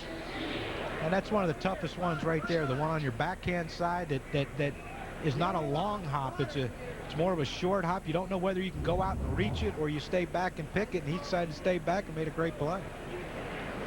Scott Spezio now in, and here's a man that Rivera has a history against. We talked about Spezio's performance with the Angels. I thought it's interesting. I mean, did your agent or did you say, I want to go play for X, call them? And that's apparently what Spezio and his agent did here. Well, no, I was I was never in that situation where I had to decide which team I wanted to play for. I was basically told, this is the team you're going to be with. You have no choice. So, but I did tell my agent when I had the opportunity to become a free agent after a year, I told him, I said, I want to stay in Philadelphia, do whatever you can to make sure it happens. And I made that clear to the Phillies, too. And luckily we got something worked out, and I didn't have to file for free agency and go anywhere. Artie Foster said Spezio went, and that was as filthy a pitch as we've seen from Rivera. Jason Giambi DHing today for the Yankees, and Phillips will probably get a lot of time at first base in the field. Strike three. Scott Spezio probably says, okay, overmatched in that at bat. Well, you know what Mariano's going to do, and he's going to jam you. And when he does throw this cutter that starts outside and works its way to the outside corner, just like that one right there, you give up on it, because your first movement against Mariano Rivera better be to open your hips and get to that inside pitch. Whew, there's a cutter on the fists. And there's not going to be a lot of sympathy here. Chris Duncan hit a huge home run early in this game, which helped the Cardinals to a 2-1 lead. He's a big guy. Well, I tell you what, he came over and introduced himself to me today, and I said, my goodness, what are they feeding you? This was the home run earlier, and it came against Randy Johnson. Letter high fastball. And we had to listen to Harold chirping on the way back into the dugout. Yeah, it's always not what you want to hear when you homer off Randy Johnson's Harold Reynolds chirping. Rivera falls behind. Yeah, I'd say you were thinking that Mr. Duncan here was spending his dad's meal money on himself, because he's a large human being. Luna's on deck. 1 ball, 2 strike count. Paints the outside corner, and pretty vintage Mariano Rivera. Not a lot of questions as he walks off. Welcome back, Legends Field, Tampa, Florida, as the Cardinals have a 2-1 lead over the Yankees in the bottom of the 6th. And of course, we've been talking about it, the World Baseball Classic. 16 international teams down to 8. 400 superstars began the competition, playing for the pride of their countries in the championship. And for more, visit worldbaseballclassic.com. Anthony Reyes is now in for the St. Louis Cardinals. Crucky, part of that draft class of 1983, and he was the first for 2003, the first since the draft of 2003 to make it to the majors last year. Dave Duncan says this is the guy that's got the most electric stuff of either Adam Wainwright or Sidney Ponson, and Bubba Crosby's now getting a little flavor of that. Yeah, you can just tell by between innings watching him warm up that he had a great arm and great life on his ball, and I think that's what, when you watch a young kid pitch, I think that's what the scouts look for. They look for life on the ball. I mean, most of these guys nowadays can throw very hard. Problem is, can you make it move? If you can make it move, you got a chance. Changes in the infield and the outfield, and that ball is in for a hit. Good job by Crosby to turn one around. It's one out to right field. The ball is thrown in. Duncan has moved from right field. He's gone to first base, and we'll send it down to Harold. Well, Ravi, a couple innings ago, we got to be with Tony La Russa. This time, we're going to talk a little hitting with Don Mattingly. Donnie, how you doing, man? Doing great, Harold. So what are you working on with guys in spring training? Robinson Cano, since he's up, what are you working with him? This year with Robbie, we're just trying to keep him smooth. He came into camp. He didn't play winter ball, so we wanted to make sure he got a lot of at-bats this spring. And, he got kind of got big and strong over the winter. As a young kid getting strong. And early in the camp, it looked like he tried to muscle the ball a little bit. And Robbie's a smooth hitter. He got that nice slow glide to the baseball. And we just wanted to keep him whippy and just kind of keep using his hands and things like that. So well, he hit that ball out the left field like a rocket. Is that something you work with, trying to drive the ball the other way? Robbie's had that, you know. I'd like to take some kind of credit for Robbie, but I can't. This kid's been hitting since the first time we've seen him in spring last year. He's got a great swing. He's got a great disposition at the plate. We're just trying to, you know, hopefully just keep him growing and hopefully help him to, you know, keep getting better as a player. Well, when you get a pitcher and you guys have your hitting meetings, what do you talk about? You talk about what pitch he throws for strikes or how you want to attack a guy? Give us some kind of insight on what you guys discuss in your meetings. Well, it depends what style of pitcher. Number one, you want to kind of pick out what kind of pitcher is this guy. He's going. Good job of hitting by. Very nice right there. Exactly. Through the hole. A sinker slider guy. You know, and the guy's basically going to pitch down the strike zone. He's a guy we want to basically get up in the zone. If he's a right-handed guy, we want our lefties hopefully stay through the middle of the field. If we get a ball up, we know that sinker's not really going to sink as much. It's going to be flat. And if we're looking up also in the zone, usually the slider stays flat too, so you can't get it underneath your hand. So on that kind of guy, we want to get him up, stay out over the plate for the lefties. And the righties have different choices. If he doesn't throw strikes to the slider, we'll maybe back off the plate and try to take that two-seamer away from him. That was a perfect pitch, Harold, that we saw Anthony Reyes throw for Cano to do what he did. And now Giambi comes up with men on first and third. So Anthony Reyes is in a hole here. Well, it's interesting, Giambi. Donnie, how did you get him back on track? What are some of the things that you help Jason with? What do you look at when you watch Jason Giambi hit? With Jason, you want to make sure he's not getting gliding forward. So he ends up dragging the bat through the zone. What do you mean by gliding forward? Just getting his body out in front of his hands. When he starts getting going forward right away without any kind of load.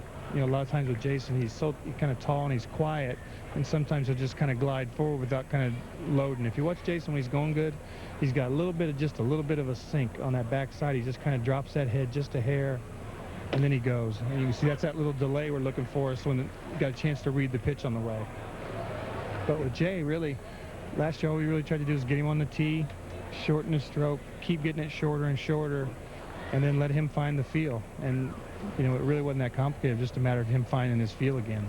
2-1, Cardinals on top of the Yankees. 2-1 to Giambi with men on first and third. Inside, Marty Foster says ball 3-1. He gets a 3-1 count, first and third. What are you hoping he's looking for? I'm hoping he's looking for a ball out over the plate to drive to center field, to be honest with you. It's a 2-1 game right now. You know, regular season, you know, we'll take a sac fly right here. So you want him to get something out over the plate. He could drive into, you know, center field, left field. Bigby's out there. Did he catch it? Yes. Tagging at third is Crosby, so he'll come in and tie the game at 2. Gotta get it done. That's how you get it done right there. You know, obviously in this situation, the guy's trying to get a 2-ball. You know, so he wants to get something and get Jason out front to roll over, but we want to try to get the ball up out over the plate with something we can drive to center field. My boy G. Now, when in spring, did you like the ball to get in on you a little bit more instead of getting out in front like that? Right there, it looked like it got a little bit in on Jason. That ends up being pretty good at bat. Definitely. I think in spring, the hardest thing we have to do is we want to get going forward.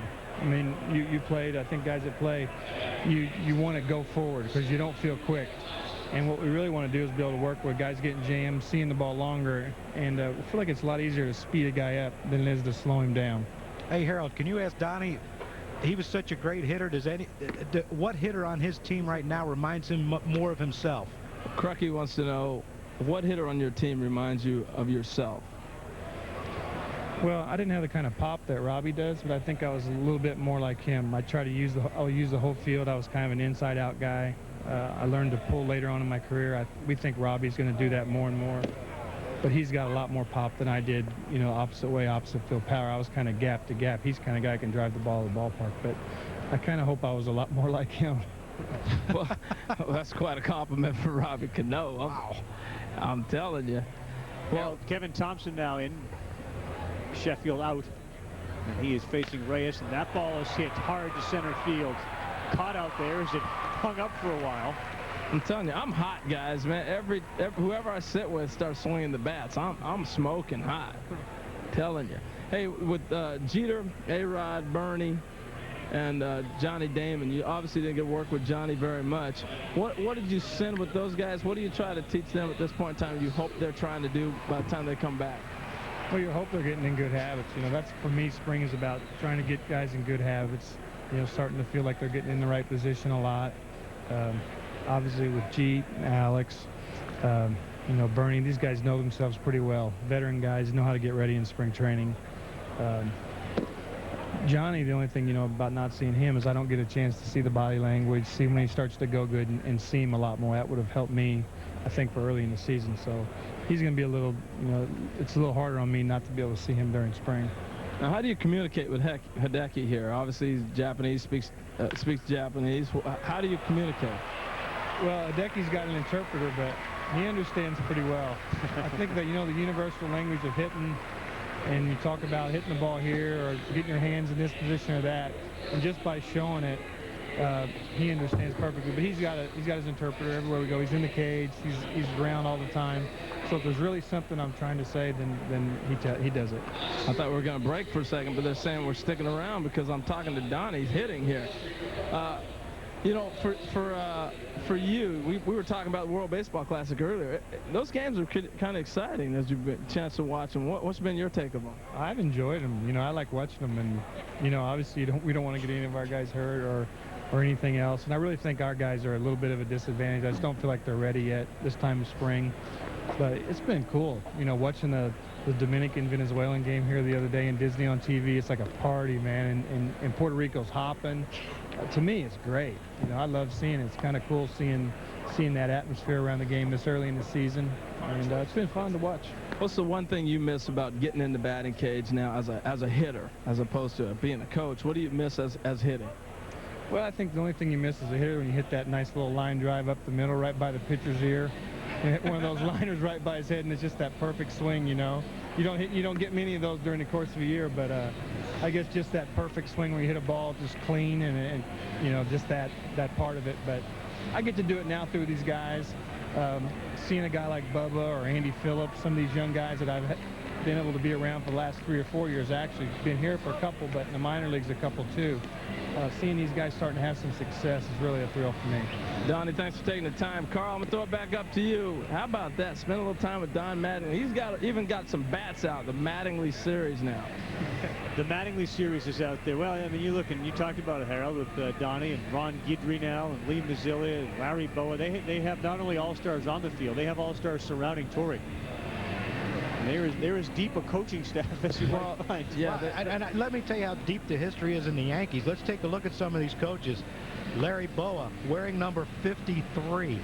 Tony Pena 52. There's some numbers retired, ladies and gentlemen, in that Yankees organization. Well, I'll tell you what, they're deep, and he must get a kick, Harold, sitting there. I mean, everybody who's in baseball, as we take a look at Boa, loves to talk baseball. That must be a fascinating room to just sit in and talk with these guys. Reggie Jackson, of course, always around. It's a lot of fun, and I think anytime you're around the collective group of people, you get such great evaluations, and you get to learn so much. And you know, it's not by mistake that great players continue to be around greatness. You just get better when you're around it. Yeah, and Harold, you know, getting back to Donnie Mattingly for a sec, you know, we talk about Leo Mazzoni. I joke with Leo Mazzoni all the time, you know, how tough a job you have. You're coaching some of the greatest pitchers that have ever pitched in this game. Donnie Mattingly has an all-star team that he works with every day, but sometimes those star players are the ones who are the most fickle and the ones that need the most help. And I don't feel sorry for Donnie at all. No, Donnie's got a tough job, you know, keeping guys focused, particularly. You're right. I mean, some of the most insecure people are the great players, because you know, you want perfection, and you're looking and searching for answers, no doubt. Kyle Farnsworth on for the Yankees. Is Hector Luna filthy slider right looks there. At a slider. Other defensive replacements, Harold, is Kevin Reese is out in center field. Melky Cabrera playing left. Ramiro Pena takes over at shortstop. Escalona slides about 15 feet to his right, and he is currently at third. And guess what? Ball went right under his glove there. Good attempt to get there after his fabulous play in the last inning. Maybe he should have just slid 14 feet and he'd have had that one. Well, I tell you what, Farnsworth is throwing hard, and no doubt. Now, here's Jimmy Edmonds getting his 1AB of the day, Carl. He said he wanted to be out by the 5th, but it's already the top of the 7th, so he's stuck around a little longer than he anticipated. No picnic. Obviously, Randy. No, I don't want to face him. Mariano. No, I don't want to go there. But Farnsworth. Well, that's the tough thing about spring training is there's days when you don't want to face that certain lefty as a left-hand hitter that you would want that day off, but if it falls in the schedule where you have to play, you just take your offer and go on. No doubt about it. Jimmy's a veteran, and he just happened to pick the right day because you don't know when these guys are pitching. Right. You don't follow their rotation in spring training. He just happened to pick a great day to not have to face Randy. Well, we saw Luna. Remember, Tony told Harold earlier in the game, green light. He then stole the base and later scored a run. And he may go again. Well, it'll be interesting here because you got Edmonds up, you got the hole here on the right side, and give him an opportunity to shoot a ball through there. So he may not be as up to run. He might run later in the count. So steady for so many years in center field for the St. Louis Cardinals. Edmonds has been. He's got a whole wing in his house, I think, dedicated to just Gold Gloves. He's been a dedicated work on that defense too. He takes a lot of pride in it. Well, and as his career moves on, if he plays 3 or 4 more years and he can end up with well over 400 home runs with all the Gold Gloves, getting right there, you have to start talking about him being a Hall of Fame player. You really do. I have to agree with you.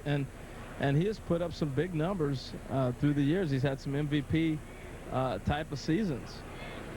Yeah, and it's not like he's played in bandboxes either. I mean, St. Louis, Busch Stadium is a bigger ballpark than the new ones that they've been building. And this guy continually puts up 30 to 40 homers every year and wins Gold Gloves.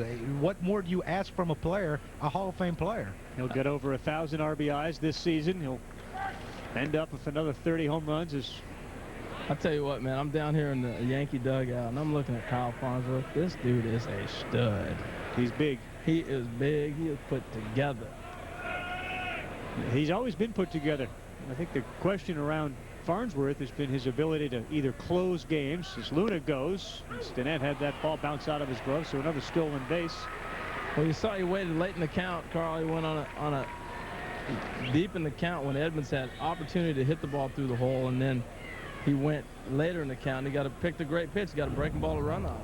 Oh, and that's knowing your pitcher too. Kyle Farnsworth, he does throw hard, but he tries to strike people out with that slider now. And Hector Luna, give him credit. He probably realized 2 strikes. He's probably going to throw this slider, and I'm going to go.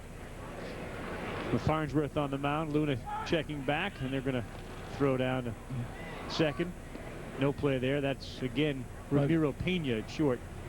Probably be the last time all year that you see him throw to second base. Once the season starts, that ain't happening. You don't do those pickoffs much. You let that guy concentrate on getting that hitter out. Isn't it amazing once you get to the big leagues, there's no more daylight, Harold? Yeah. Or once the season starts, I'm sorry. Yeah. What he means by daylight is just a simple glove signal that the shortstop or second baseman breaks in behind the runner and try to pick off. But you don't see it once the season starts. Usually right out of spring training or right after All-Star break. Must be because of all those night games. Yeah, that too. You're funny. The comedian is back. 3-2 to Edmonds. Got him with an off-speed pitch. 3-2 slide piece. Yankees and Astros, folks. Wednesday, 1 o'clock Eastern time. Harold, John, and I will head about an hour away from here up to Kissimmee, Florida. You see Andy Pettit, Mike Mussina, good pitching matchup. 1 o'clock Eastern time on ESPN. Miguel Hernandez, the catcher today, steps in. 1 man down. Luna on second base after a steal. That ball is hit to left field. And Melky Cabrera is there, brings it in and throws it in. 2 men down. Carl, I want to go back and talk about that strikeout there. That's the ability that Farnsworth has. Crucky, you were talking about earlier, the assortment of pitches that he has, and he'll throw them at any time. That's why his strikeout totals can pile up. He's electric with that stuff, and you were talking about his maturity as a pitcher. That's one of the things that he's able to throw that breaking ball for strikes now. That's a big pitch. Well, it is, and you know, again, you have a runner on second base. You have Jim Edmonds up. You know his reputation as being a great hitter, a great RBI guy. You know, if you walk him there, even though it's spring training, if you walk him there, you walk him. You know, you get the next couple guys, and you're out of the inning. Junior Spivey steps in. Spivey struck out in the first, lined out hard to the second baseman in the third, and in the fifth inning, he flew out to the second baseman. It'll take some time. The Cardinals seem willing to spend it on getting Spivey back to that form, which made him such a special player for the Arizona Diamondbacks. Terrific athlete. Well, he can do a lot of things, and I thought it was a great answer that Tony La Russa said. I'm looking for somebody who can do everything, a versatile athlete, catch, run, throw, and that's how he views the second baseman. There's other clubs in the National League. You take the Dodgers, for example, Jeff Kent, you know, he's going to hit home runs. He's not looking for that type of player, so it depends on your ball club and your makeup. Junior Spivey got hit on the fingers, and we'll have a little examination now with men on first and second. Tony La Russa going out as well. Aaron Miles, of course, one of the would-be second base candidates, is already banged up. Well, it looked like it got him right underneath his hands, right on the forearm. And Junior, you all right? That's the beauty of being in the dugout. Hey, look, on the replay, it looked like it caught him right in the wrist, Harold. Yeah, he's pointing right below. I'll find out real quick. Find out. I got an idea, Harold. Turn the microphone off when you yell to him. Okay, I will. I'll ask Dave Duncan. I thought the most interesting thing Tony La Russa said when you asked him about second baseman, he said, what do you want him to do? And he said they better do everything. Wow, so Taguchi got buzzed. And that's a heater right there. That was about 95 miles an hour. That thing was hard. For a second, it looked like Taguchi was considering going right into the clubhouse. No, I don't think you're going to be charging Farnsworth. No. We've seen Farnsworth tackle. Soon. He's a football player. We've seen him tackle a few guys. And the man is a stud, I'm telling you. Whew. First and second for the Cardinals. So Taguchi up facing Kyle Farnsworth, the Yankees' third pitcher of the day. Randy Johnson started, gave way to Mariano Rivera. And now Farnsworth. Taguchi, we talked about improving the bench. I mean, this is certainly a great guy. You have Taguchi and Spezio on your bench with all that versatility. We're seeing La Russa do that again today. He's moved Spezio from first to third. And he said to Harold, it's not a question of need. You have to do that. I was talking to first base coach Dave McKay during batting practice, and I was talking to him about, you know, the importance of a So Taguchi. He said, hey, when we first got this guy, he said, we didn't know what we were getting. He said, he had no power. They said, but he adapted, said everything you taught him, he took it and ran with it and learned very quickly. He picked up everything they asked him to as quick as anyone they've ever had.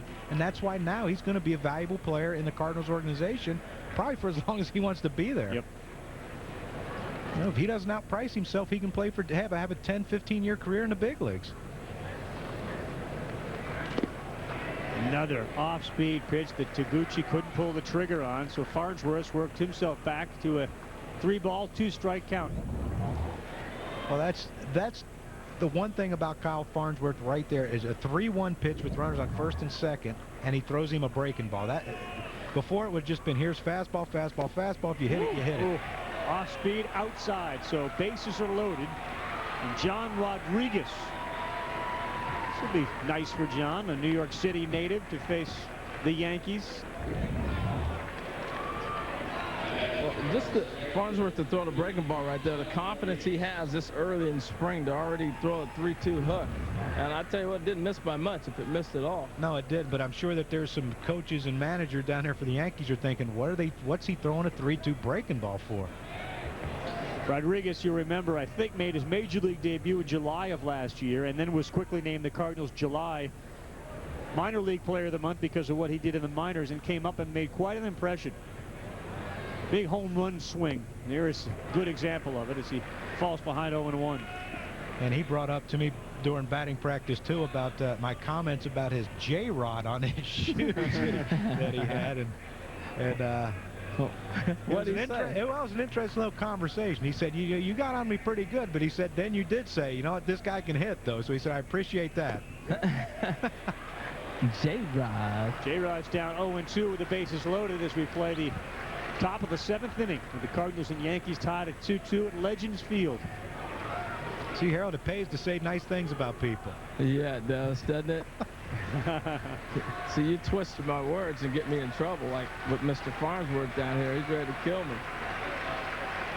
Bigby on deck. Rodriguez rolls one over with the bases loaded, and the Yankees and Farnsworth are going to get out of the inning. Bottom of the 7th comes up. Farnsworth, the sigh of relief. 2-2. Yankees have recorded 95 or more wins in each of the last 5 seasons, and they certainly expect to put up numbers like that again as Andy Phillips steps in against Anthony Reyes. Reyes, one of the Cardinals prospects who likely, if not this year, will be in the rotation, and once he gets into the rotation, the Cardinals believe he'll stay there for a long time. Phillips on the ground. Spivey's wrist is obviously okay as he throws over to first. 1 up, 1 down. Crucky, since divisional play began in '69, the Yankees have the best record in the major leagues. They own the best record in the majors over the last 10 seasons in the last 5 years. And this is a big part of the reason why. I mean, all-star, all-star, all-star, all-star, all-star, all-star. Could be an all-star. Bernie Williams has been an all-star. Robinson Cano, they certainly believe, has got all-star potential in him as well for years to come. Well, Carl, this is never going to be in question with the Yankees, but I do say this, is that in the next 2 to 3 years, I think 4 years max, they better start winning a world championship, or else it could be a drought for a while. I mean, you know, Jeter's getting older. A-Rod, you know, still young, but he's getting older. And Sheffield Damon, I mean, you know, Bernie Williams, of course, is older. They need to, you know, they need to win this year, next year, or else this window of opportunity could be closing on them.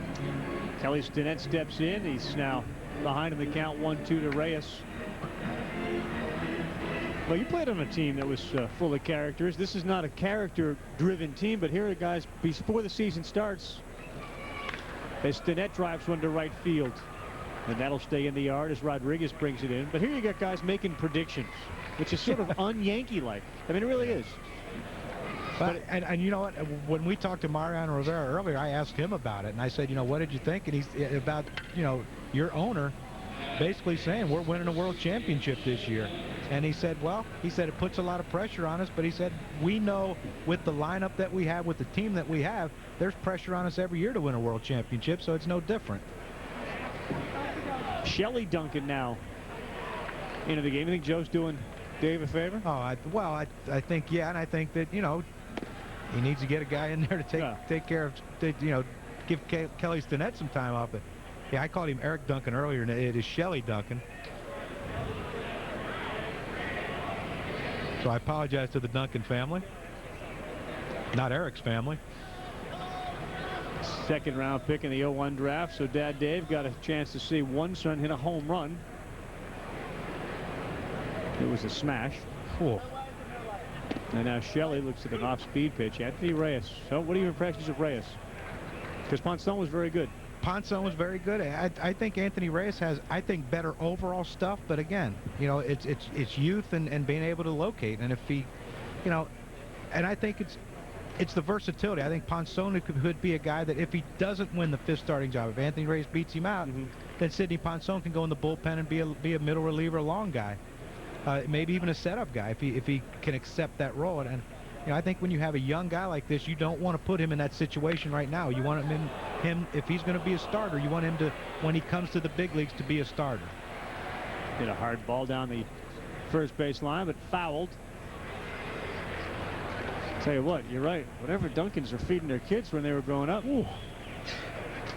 Shelley's a load too.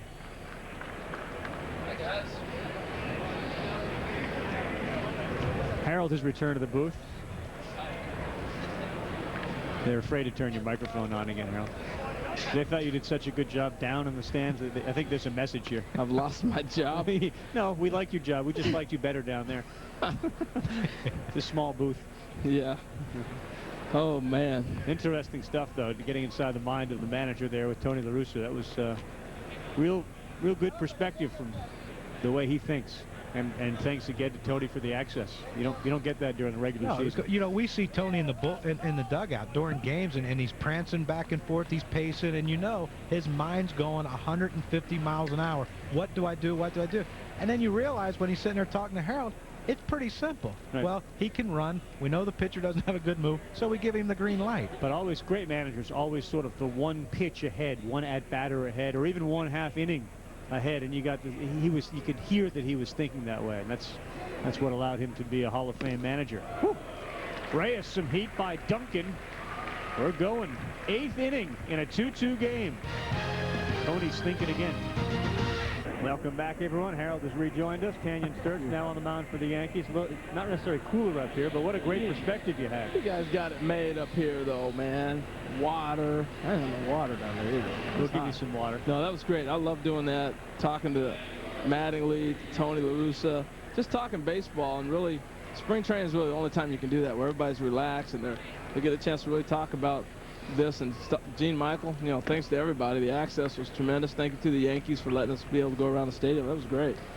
And Canyon Sturts facing Larry Bigby, I guess, from a perspective of teams. And you had La Russa. We spoke to Jocketty, Stick Michael. I mean, Randy Johnson was fairly effective until his final inning. Rivera was great. Farnsworth got the job done. Now Sturts, and certainly for the Cardinals, Ponson was good. And Reyes has been effective, right? Well, I got to look at Randy's outing as a success. I mean, he did everything he wanted to do before the game. He went pitched deep into the game. Yeah, they started to get to him a little bit, but you know, he had great stuff from down there. It was electric. I know you looked at it from up here. It's good stuff, but he was electric. Well, it was, and when you talk to Tony La Russa, you know, he mentioned about the wind howling out, and it's a hitter's day, and it's 2-2 in the top of the 8th inning.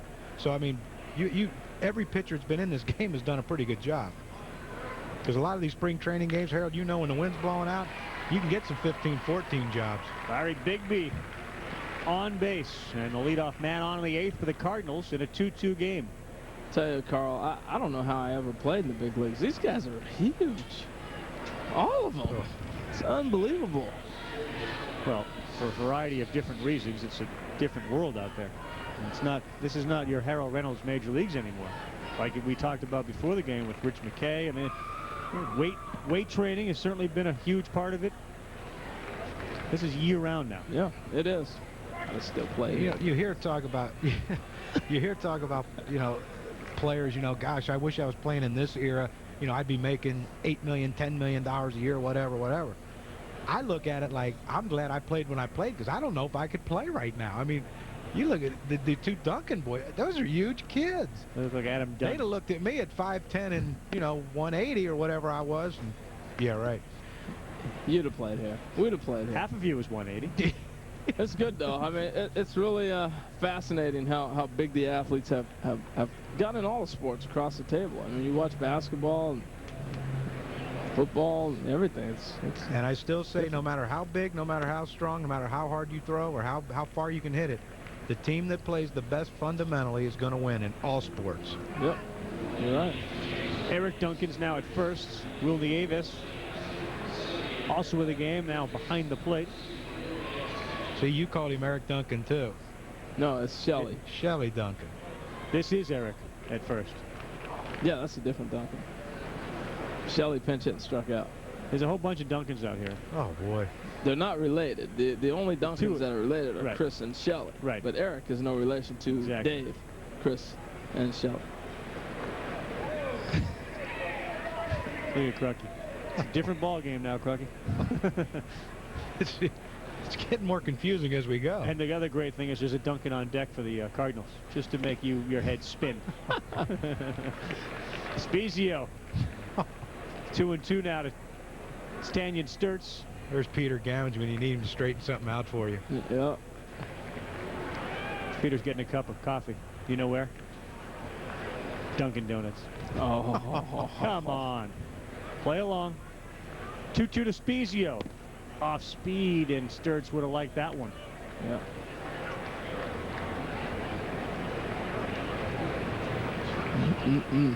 Tell you what, Yankees get this kind of pitching. It's going to be tough to beat. They could win 130. Uh-oh. There's a 30 again, Ravi. That's what he had Randy Johnson winning a few years ago. Runner off, up the middle, and through. Oh. Bigby's going to go to third, and the Cardinals are in business here with men on the corners.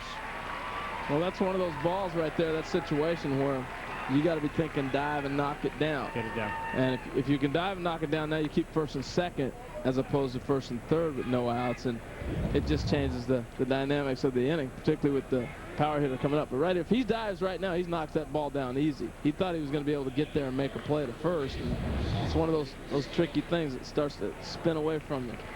A lot of these mistakes are made like that. It was a mental mistake. Yes, he should have dove and knocked it down, but there's a lot of these mistakes being made because these guys are so athletic right now. They think that they can make every play without having to dive. Well, and that's timing too. I mean, that's another timing play, and that comes, you know, he's going to learn that. That's Chris a ball Duncan, that ball is fair. It was called by the umpire late. The run scores.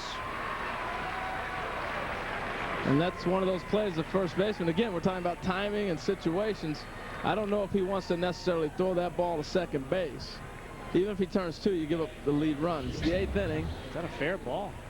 Yeah, that's a play right there where you have to charge it like he did, but you can't turn your back like that. You have to check the runner at third. I mean, you know, it's a 2-2 ball game in the 8th inning. You got to get the guy out at home, and he was thinking double play the whole way and giving him a run. Now 3-2 now. He needs to look around that lineup and see that Jeter and A-Rod and Bernie Williams ain't in there, and Sheffield aren't in there anymore, and a run might be tough to come by. Hector Luna now up. Insurance, the former Spezio at second. That's one of those enticing plays right here. And correct, you're absolutely right. Right here, he needs to stop, freeze, look at the runner back at third, because you know you're going to get one. Absolutely. But plus, he was so close to the line. You can charge that ball and keep your momentum going toward home plate and tag the runner coming to first base if you have to, if no one advances. You let the guy go to second, or you get the run at home. That was Eric Duncan fielding, Chris Duncan doing the hitting. Luna sharply to left. Caught in left field by Cabrera, and he'll throw it back in. Yeah, sometimes in spring training game, you get thrown in. You get thrown into a game, 7th inning, 8th inning. You're not thinking situation. You're just out there playing in his defense. And but that won't work.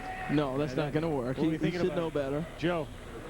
He should know better. What do you think Joe Torre says to Eric? What are you doing? What are you thinking about? I just got put in the game. I really was. I mean, that won't work. No, that won't work at all. No. But, you know, Harold, it's like that. Every time there's someone on base, you tell yourself before every pitch, if he hits it here, I'm going to go here. If he hits it, you know, down the line, I'm going to go here. If I have to back up, I'm going to try to get the force at second. Now, Brian Daubach. You tell yourself before every pitch, every situation that could possibly happen with this batter and where you're going to go with it. Yep. And not to blame it on one person, but that's Cano out there playing second base. You mentioned how that ball got through. If he keeps that ball in the infield, there's no runner at third. Changes the whole inning. You know, I would rather have a first and third situation with no outs as an offense opposed to first and second. It's just sets up holes in the infield, everything else. Brian Daubach trying to make the Cardinal team. He's been somewhat of a journeyman. Yeah, you just don't realize how valuable it is to be able to get yourself on third base. Like I said, Spezio tops a ball, and what happens? He scores a run because of the topper, or Duncan topped it. Any other time, it's not an RBI. Sturz gets the call on the outside corner. I like how you were prodding LaRussa about, well, if this is the regular season and that ball is a ball, are you going to say something or strike? I wanted him to bite. He wouldn't bite for me. Because his first reaction was, oh, and then he saw that mic. He went, oh. Well, just knowing Tony over the years, he is a little more smart, a little more intelligent than you and I. Well, he is a lawyer. You know, he does have a law degree. I'll give him that, no doubt. Inside pitch to Daubach there. 3-2, the Cardinals on top of the Yankees. Home run of the game came off the bat of Chris Duncan of the Cardinals. It gave them a 2-1 lead. Daubach skies one. Little triangle out there. The Yankees find themselves down a run as they come up to bat in the 8th. Cardinals fans here in Tampa, and many of them, of course, don't get a chance to see the Cardinals come over here very often, playing in Jupiter on the East Coast. A lot of people locked in on the World Baseball Classic, which should be an outstanding game tonight. Venezuela takes on the Dominican Republic at 7 o'clock Eastern Time. 1 win, 1 loss for those teams. And You cannot afford to lose another game. Most people believe that those are the two best teams in that pool, although Puerto Rico has been outstanding, and I think Cuba has opened a lot of eyes. We all know about Cuba's reputation when it comes to baseball. Ramiro Pena hits one in front of John Rodriguez, and just like the Cardinals in the top half of the 8th, the Yankees have the leadoff man on in the bottom of the 8th. And Kevin Reese now steps up. He headed to the 8th, 9th innings. It's flavor of the month as far as the Yankees and Cardinals go, with who's coming to the plate. But this is Kevin Reese. Robinson Cano is on deck. And have you been impressed with Anthony Reyes as Reese squares?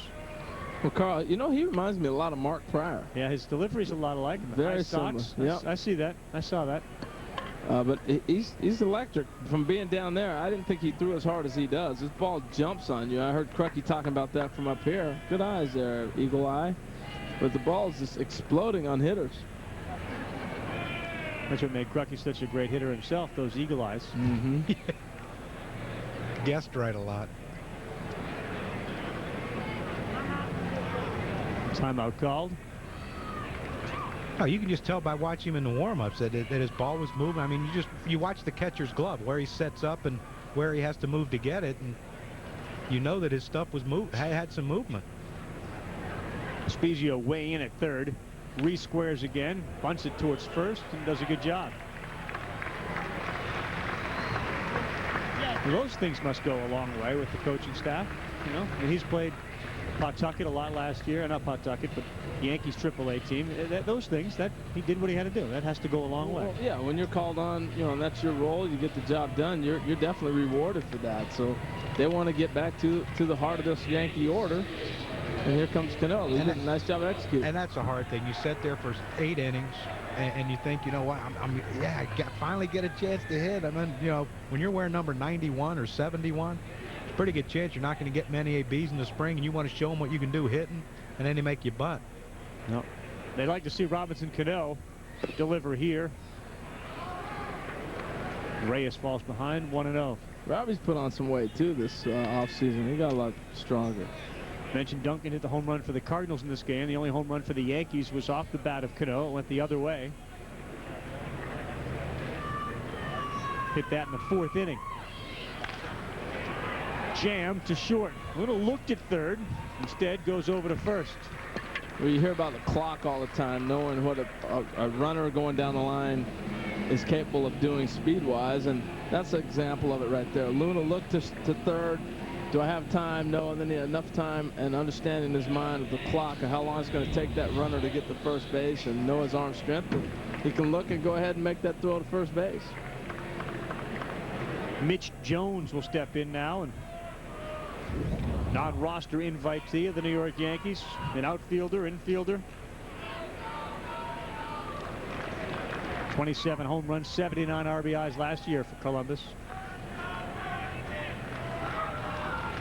If you talk to a lot of people, that was the ball jumped out of his hand right there. If you talk to a lot of people, they say, well, the Yankees don't have a whole lot in their farm system. But if you talk to a lot of the Yankee people, they're pretty excited about their young players that they have in camp. And this is an opportunity for them to be seen because of all the different activities that are going on with the World Baseball Classic. Yeah, that's a lot of times these young kids, they might get, you know, a 1 or 2 ABs at the end of a game when, you know, they're going to be facing other minor league players. Well, now these young kids with Jeter and A-Rod and Johnny Damon, these young guys now are getting at-bats against quality big league pitchers. And now I think now is a real testament. You can see exactly what these guys have and what they don't have because they're facing better competition than they've ever faced before. Tying run on third is Mitch Jones. Pops one straight up and stays in play. Jones frustrated. Hernandez there to make the play. We'll go to the last of the ninth inning with the Cardinals on top, 3-2. Legends Field, Tampa, Florida. Spring training. Baseball on ESPN continues. With Harold Reynolds and John Kruk, I'm Carl Ravitch. Cardinals got a 3-2 lead, scoring the go-ahead run in the top of the 8th inning. Reviewing, we saw Randy Johnson throw for the Yankees, pitched well. Same can be said about Sidney Ponson. Dave Duncan, the pitching coach of the Cardinals, said the 5th spot, it's kind of a push between Ponson, Anthony Reyes, Adam Wainwright, who we didn't see today. I'm not sure that either Ponson or Reyes gained an advantage. They both pitched pretty well. Now it's Mike Myers on for the New York Yankees. We saw Myers, of course, for the Red Sox last year in 2005, and he's known obviously for his submarine pitches. Miguel Hernandez rips one past the third baseman, and Cardinals are in business again. We've talked about the Yankees opening day lineup, and you said all-star, all-star, all-star. Eckstein continues to be an outstanding performer for the Cardinals. Junior Spivey, Albert Pujols, Scott Rowland, Jim Edmonds, Juan Encarnacion is going to fill the shoes of Larry Walker. Larry Bigby likely to play in left field, so Taguchi's going to get a lot of time in the outfield. Yadier Molina and Chris Carpenter, who's been outstanding, hasn't given up an earned run, hasn't given up a run this spring, and has been Cy Young-like, just like he was last year. I like how they go about their business. You know, they got an idea of what they're trying to do to get to opening day, and that's how they approach spring training, and those are the players that just kind of plug them into the system and say, here's what we expect you to do, go get your work done. And they don't ask you to do anything more than what you're capable of. You know, they're not asking So Taguchi to be a 20-homer, 160-game played guy. I mean, you know, this is what you do. This is what we're expecting you to do. Larry Bigby the same way. And they rewarded So Taguchi for that. You know, they gave him another contract, and he got good money for that. Well, his role. I think that's why you see the St. Louis Cardinals have success with a great bench, because their guys get to play a lot. So Taguchi plays a lot of games. Unlike the Yankees, you know, their bench players, they're not going to play that much. I'm sorry. Where are you going to go? Jeter's going to play a bunch of games. A-Rod's going to play. Matsui, Sheffield. There's nowhere to play. Johnny Damon's going to be out in center field. You know that. I mean, these guys come to the ballpark every day, and 3 or 4 different guys have a chance to play every day. A lot of free money sitting on that bench. Junior Spivey looking at that funky delivery from Myers. That one goes into the gap. Hernandez goes to third. Spivey hit the ball hard a couple of times. Once right at the second baseman, and that one he elevated into right center field. Well, he's had a good day, and you know, the big thing is he's got some balls hit the ball, and he also had some balls hit to him. He got a chance to show his defense, so I think that was important. Number 99, So Taguchi now steps into the batter's box.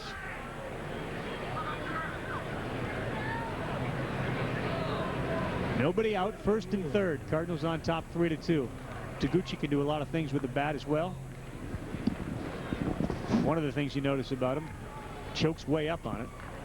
Well, and he has the ability to shoot the ball the other way and hit that hole. And even if he doesn't hit the hole, it's tough to turn a double play when you hit a ball to the left side of the second baseman. He's just going to have a tough time turning a double play. So he's going to get an RBI, and he's going to move a runner. What's it like for a hitter, Harold, to face a submariner like Myers? Well, first thing, you got to pick up the release point, and then for a right-handed hitter to shoot him to the right side is really what I'd try to approach to do, especially in this situation. That ball's down. Holding Spivey on at first, so there's a big hole that way. Well, you got to figure if he hits a ball to the right side, they're not going to turn 2. You got to throw it back to second, back to first. Speed up with both those guys, too. Mm-hmm. You're going to pick up a run. Wouldn't be a bad time to bunt either. Third baseman's playing back. You get that extra insurance run. Yep. John Rodriguez, the power hitter, is on deck. 2 singles in this inning. Hernandez now at third, Spivey at first.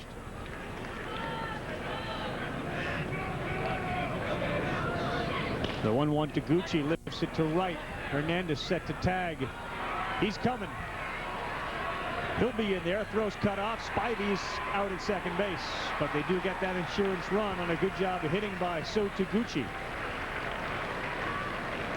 4-2 St. Louis. Nice piece of hitting. He's trying to shoot it through that hole.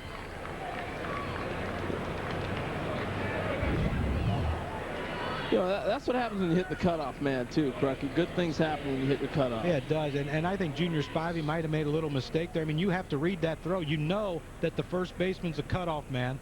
You saw Robinson Cano over towards second base. There's no one on first. You can take 4 or 5 steps right there, Junior Spivey, and then say, okay, it's a bad throw. They're not going to get our man at home, so I'm going to go back to first base. Instead, he kept going and ran himself into another out.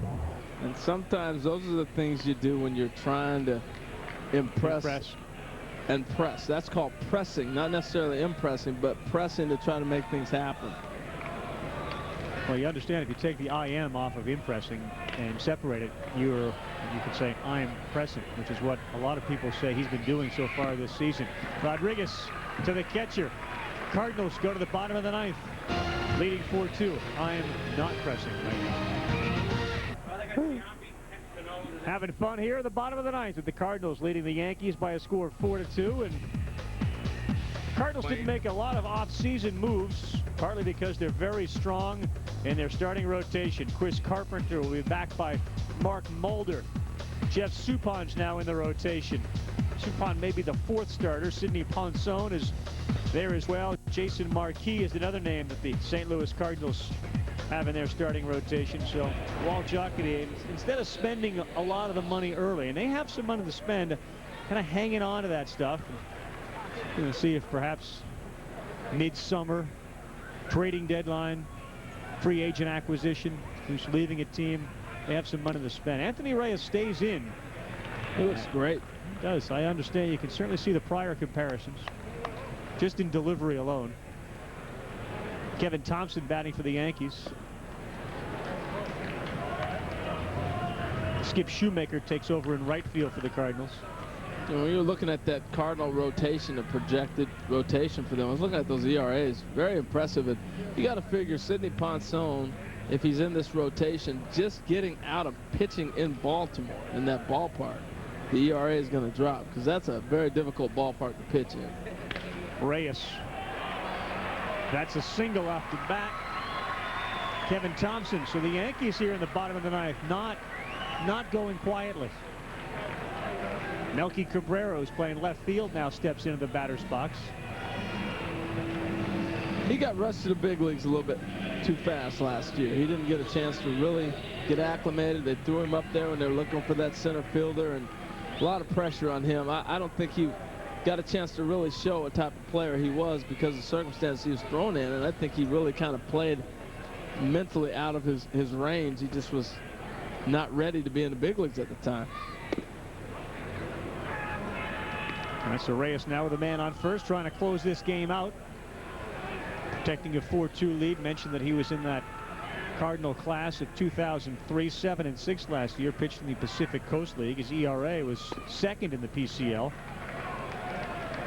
136 strikeouts. They do believe that his stuff is probably the best of the 5 of the guys battling for that 5th spot.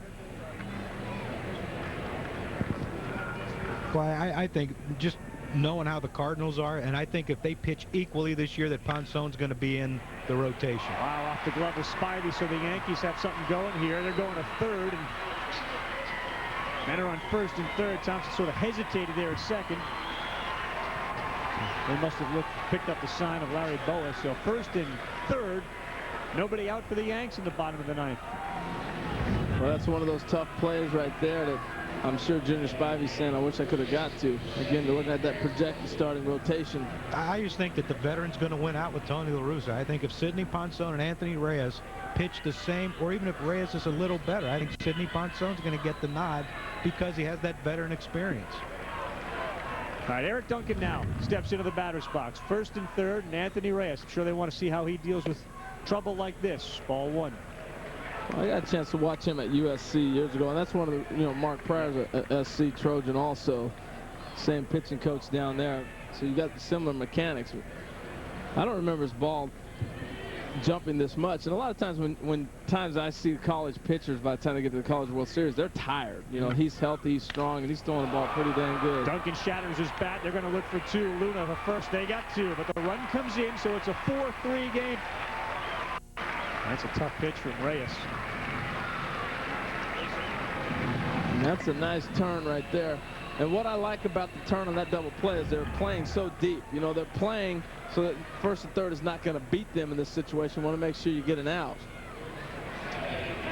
See how deep Spivey's playing, and because of the runner, they know the speed of Duncan, they'd be able to turn one if he hit it sharp at him, and they did that, and it's a nice turn. But they play deep enough where you can cut a ball off and still be able to keep the defense in position if you were knocking a ball down. Luna has shown how valuable a player he can be. What's Reggie doing? I guess they couldn't find a hitter to go up the bat, so Reggie picked up a bat and started to go toward home plate. He probably hit him, too. Reggie's something else, man. Reggie looks good. Looks like he lost a little weight. He looks great, man. You know, I was talking with him before, and obviously Reggie said, when you going to come talk to the real pro? Really? Reggie said that. Can you believe it? Reggie's looking for a little limelight here. I think the home plate umpire is looking for a batter, Marty Foster. Joe Torre's in there, talking with Mattingly. So here comes from the bullpen. Running in out of the bullpen. This is spring training baseball. There it is, and that's this one snuck up on him, huh? That's Ben Davis there, the catcher. And I'll give him an AB.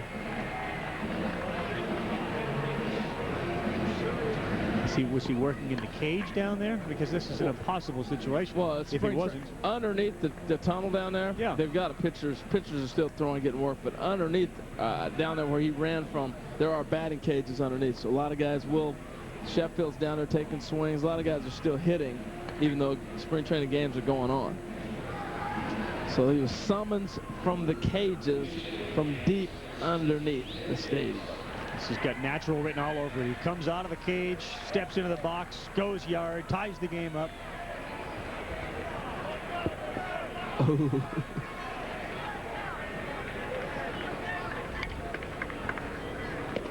Reyes quickly ahead, 0-1.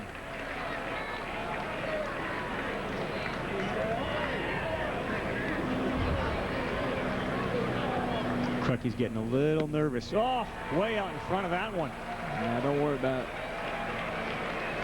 It's going to be tough to count. That's nasty right there. Yankees have 3 runs on 8 hits. The Cardinals 10. Ahead and over. Good job of pitching both Ponson and Anthony Reyes as the Cardinals beat the Yankees by a score of 4-3. And certainly from Dave Duncan's perspective, this was an enormous success. He saw his son hit a home run, and both starting pitchers, both potential number 5 starters, I think fared very well for the Cardinals. And in the case of Randy Johnson for the Yankees, as Harold said, he would deem that a success as well. I agree with you 100%. I think when Randy looks back at today, you know, he gave up a couple runs, but I think when he looks back, you know, he had a great slider. He had a good enough fastball, not his best fastball, but a good enough fastball to complement his slider. And Harold mentioned it early. It had the downward bite that he didn't have pretty much the whole first half of last season. Well, the big thing too in spring training is it's a progression. You want to build to be ready for opening day.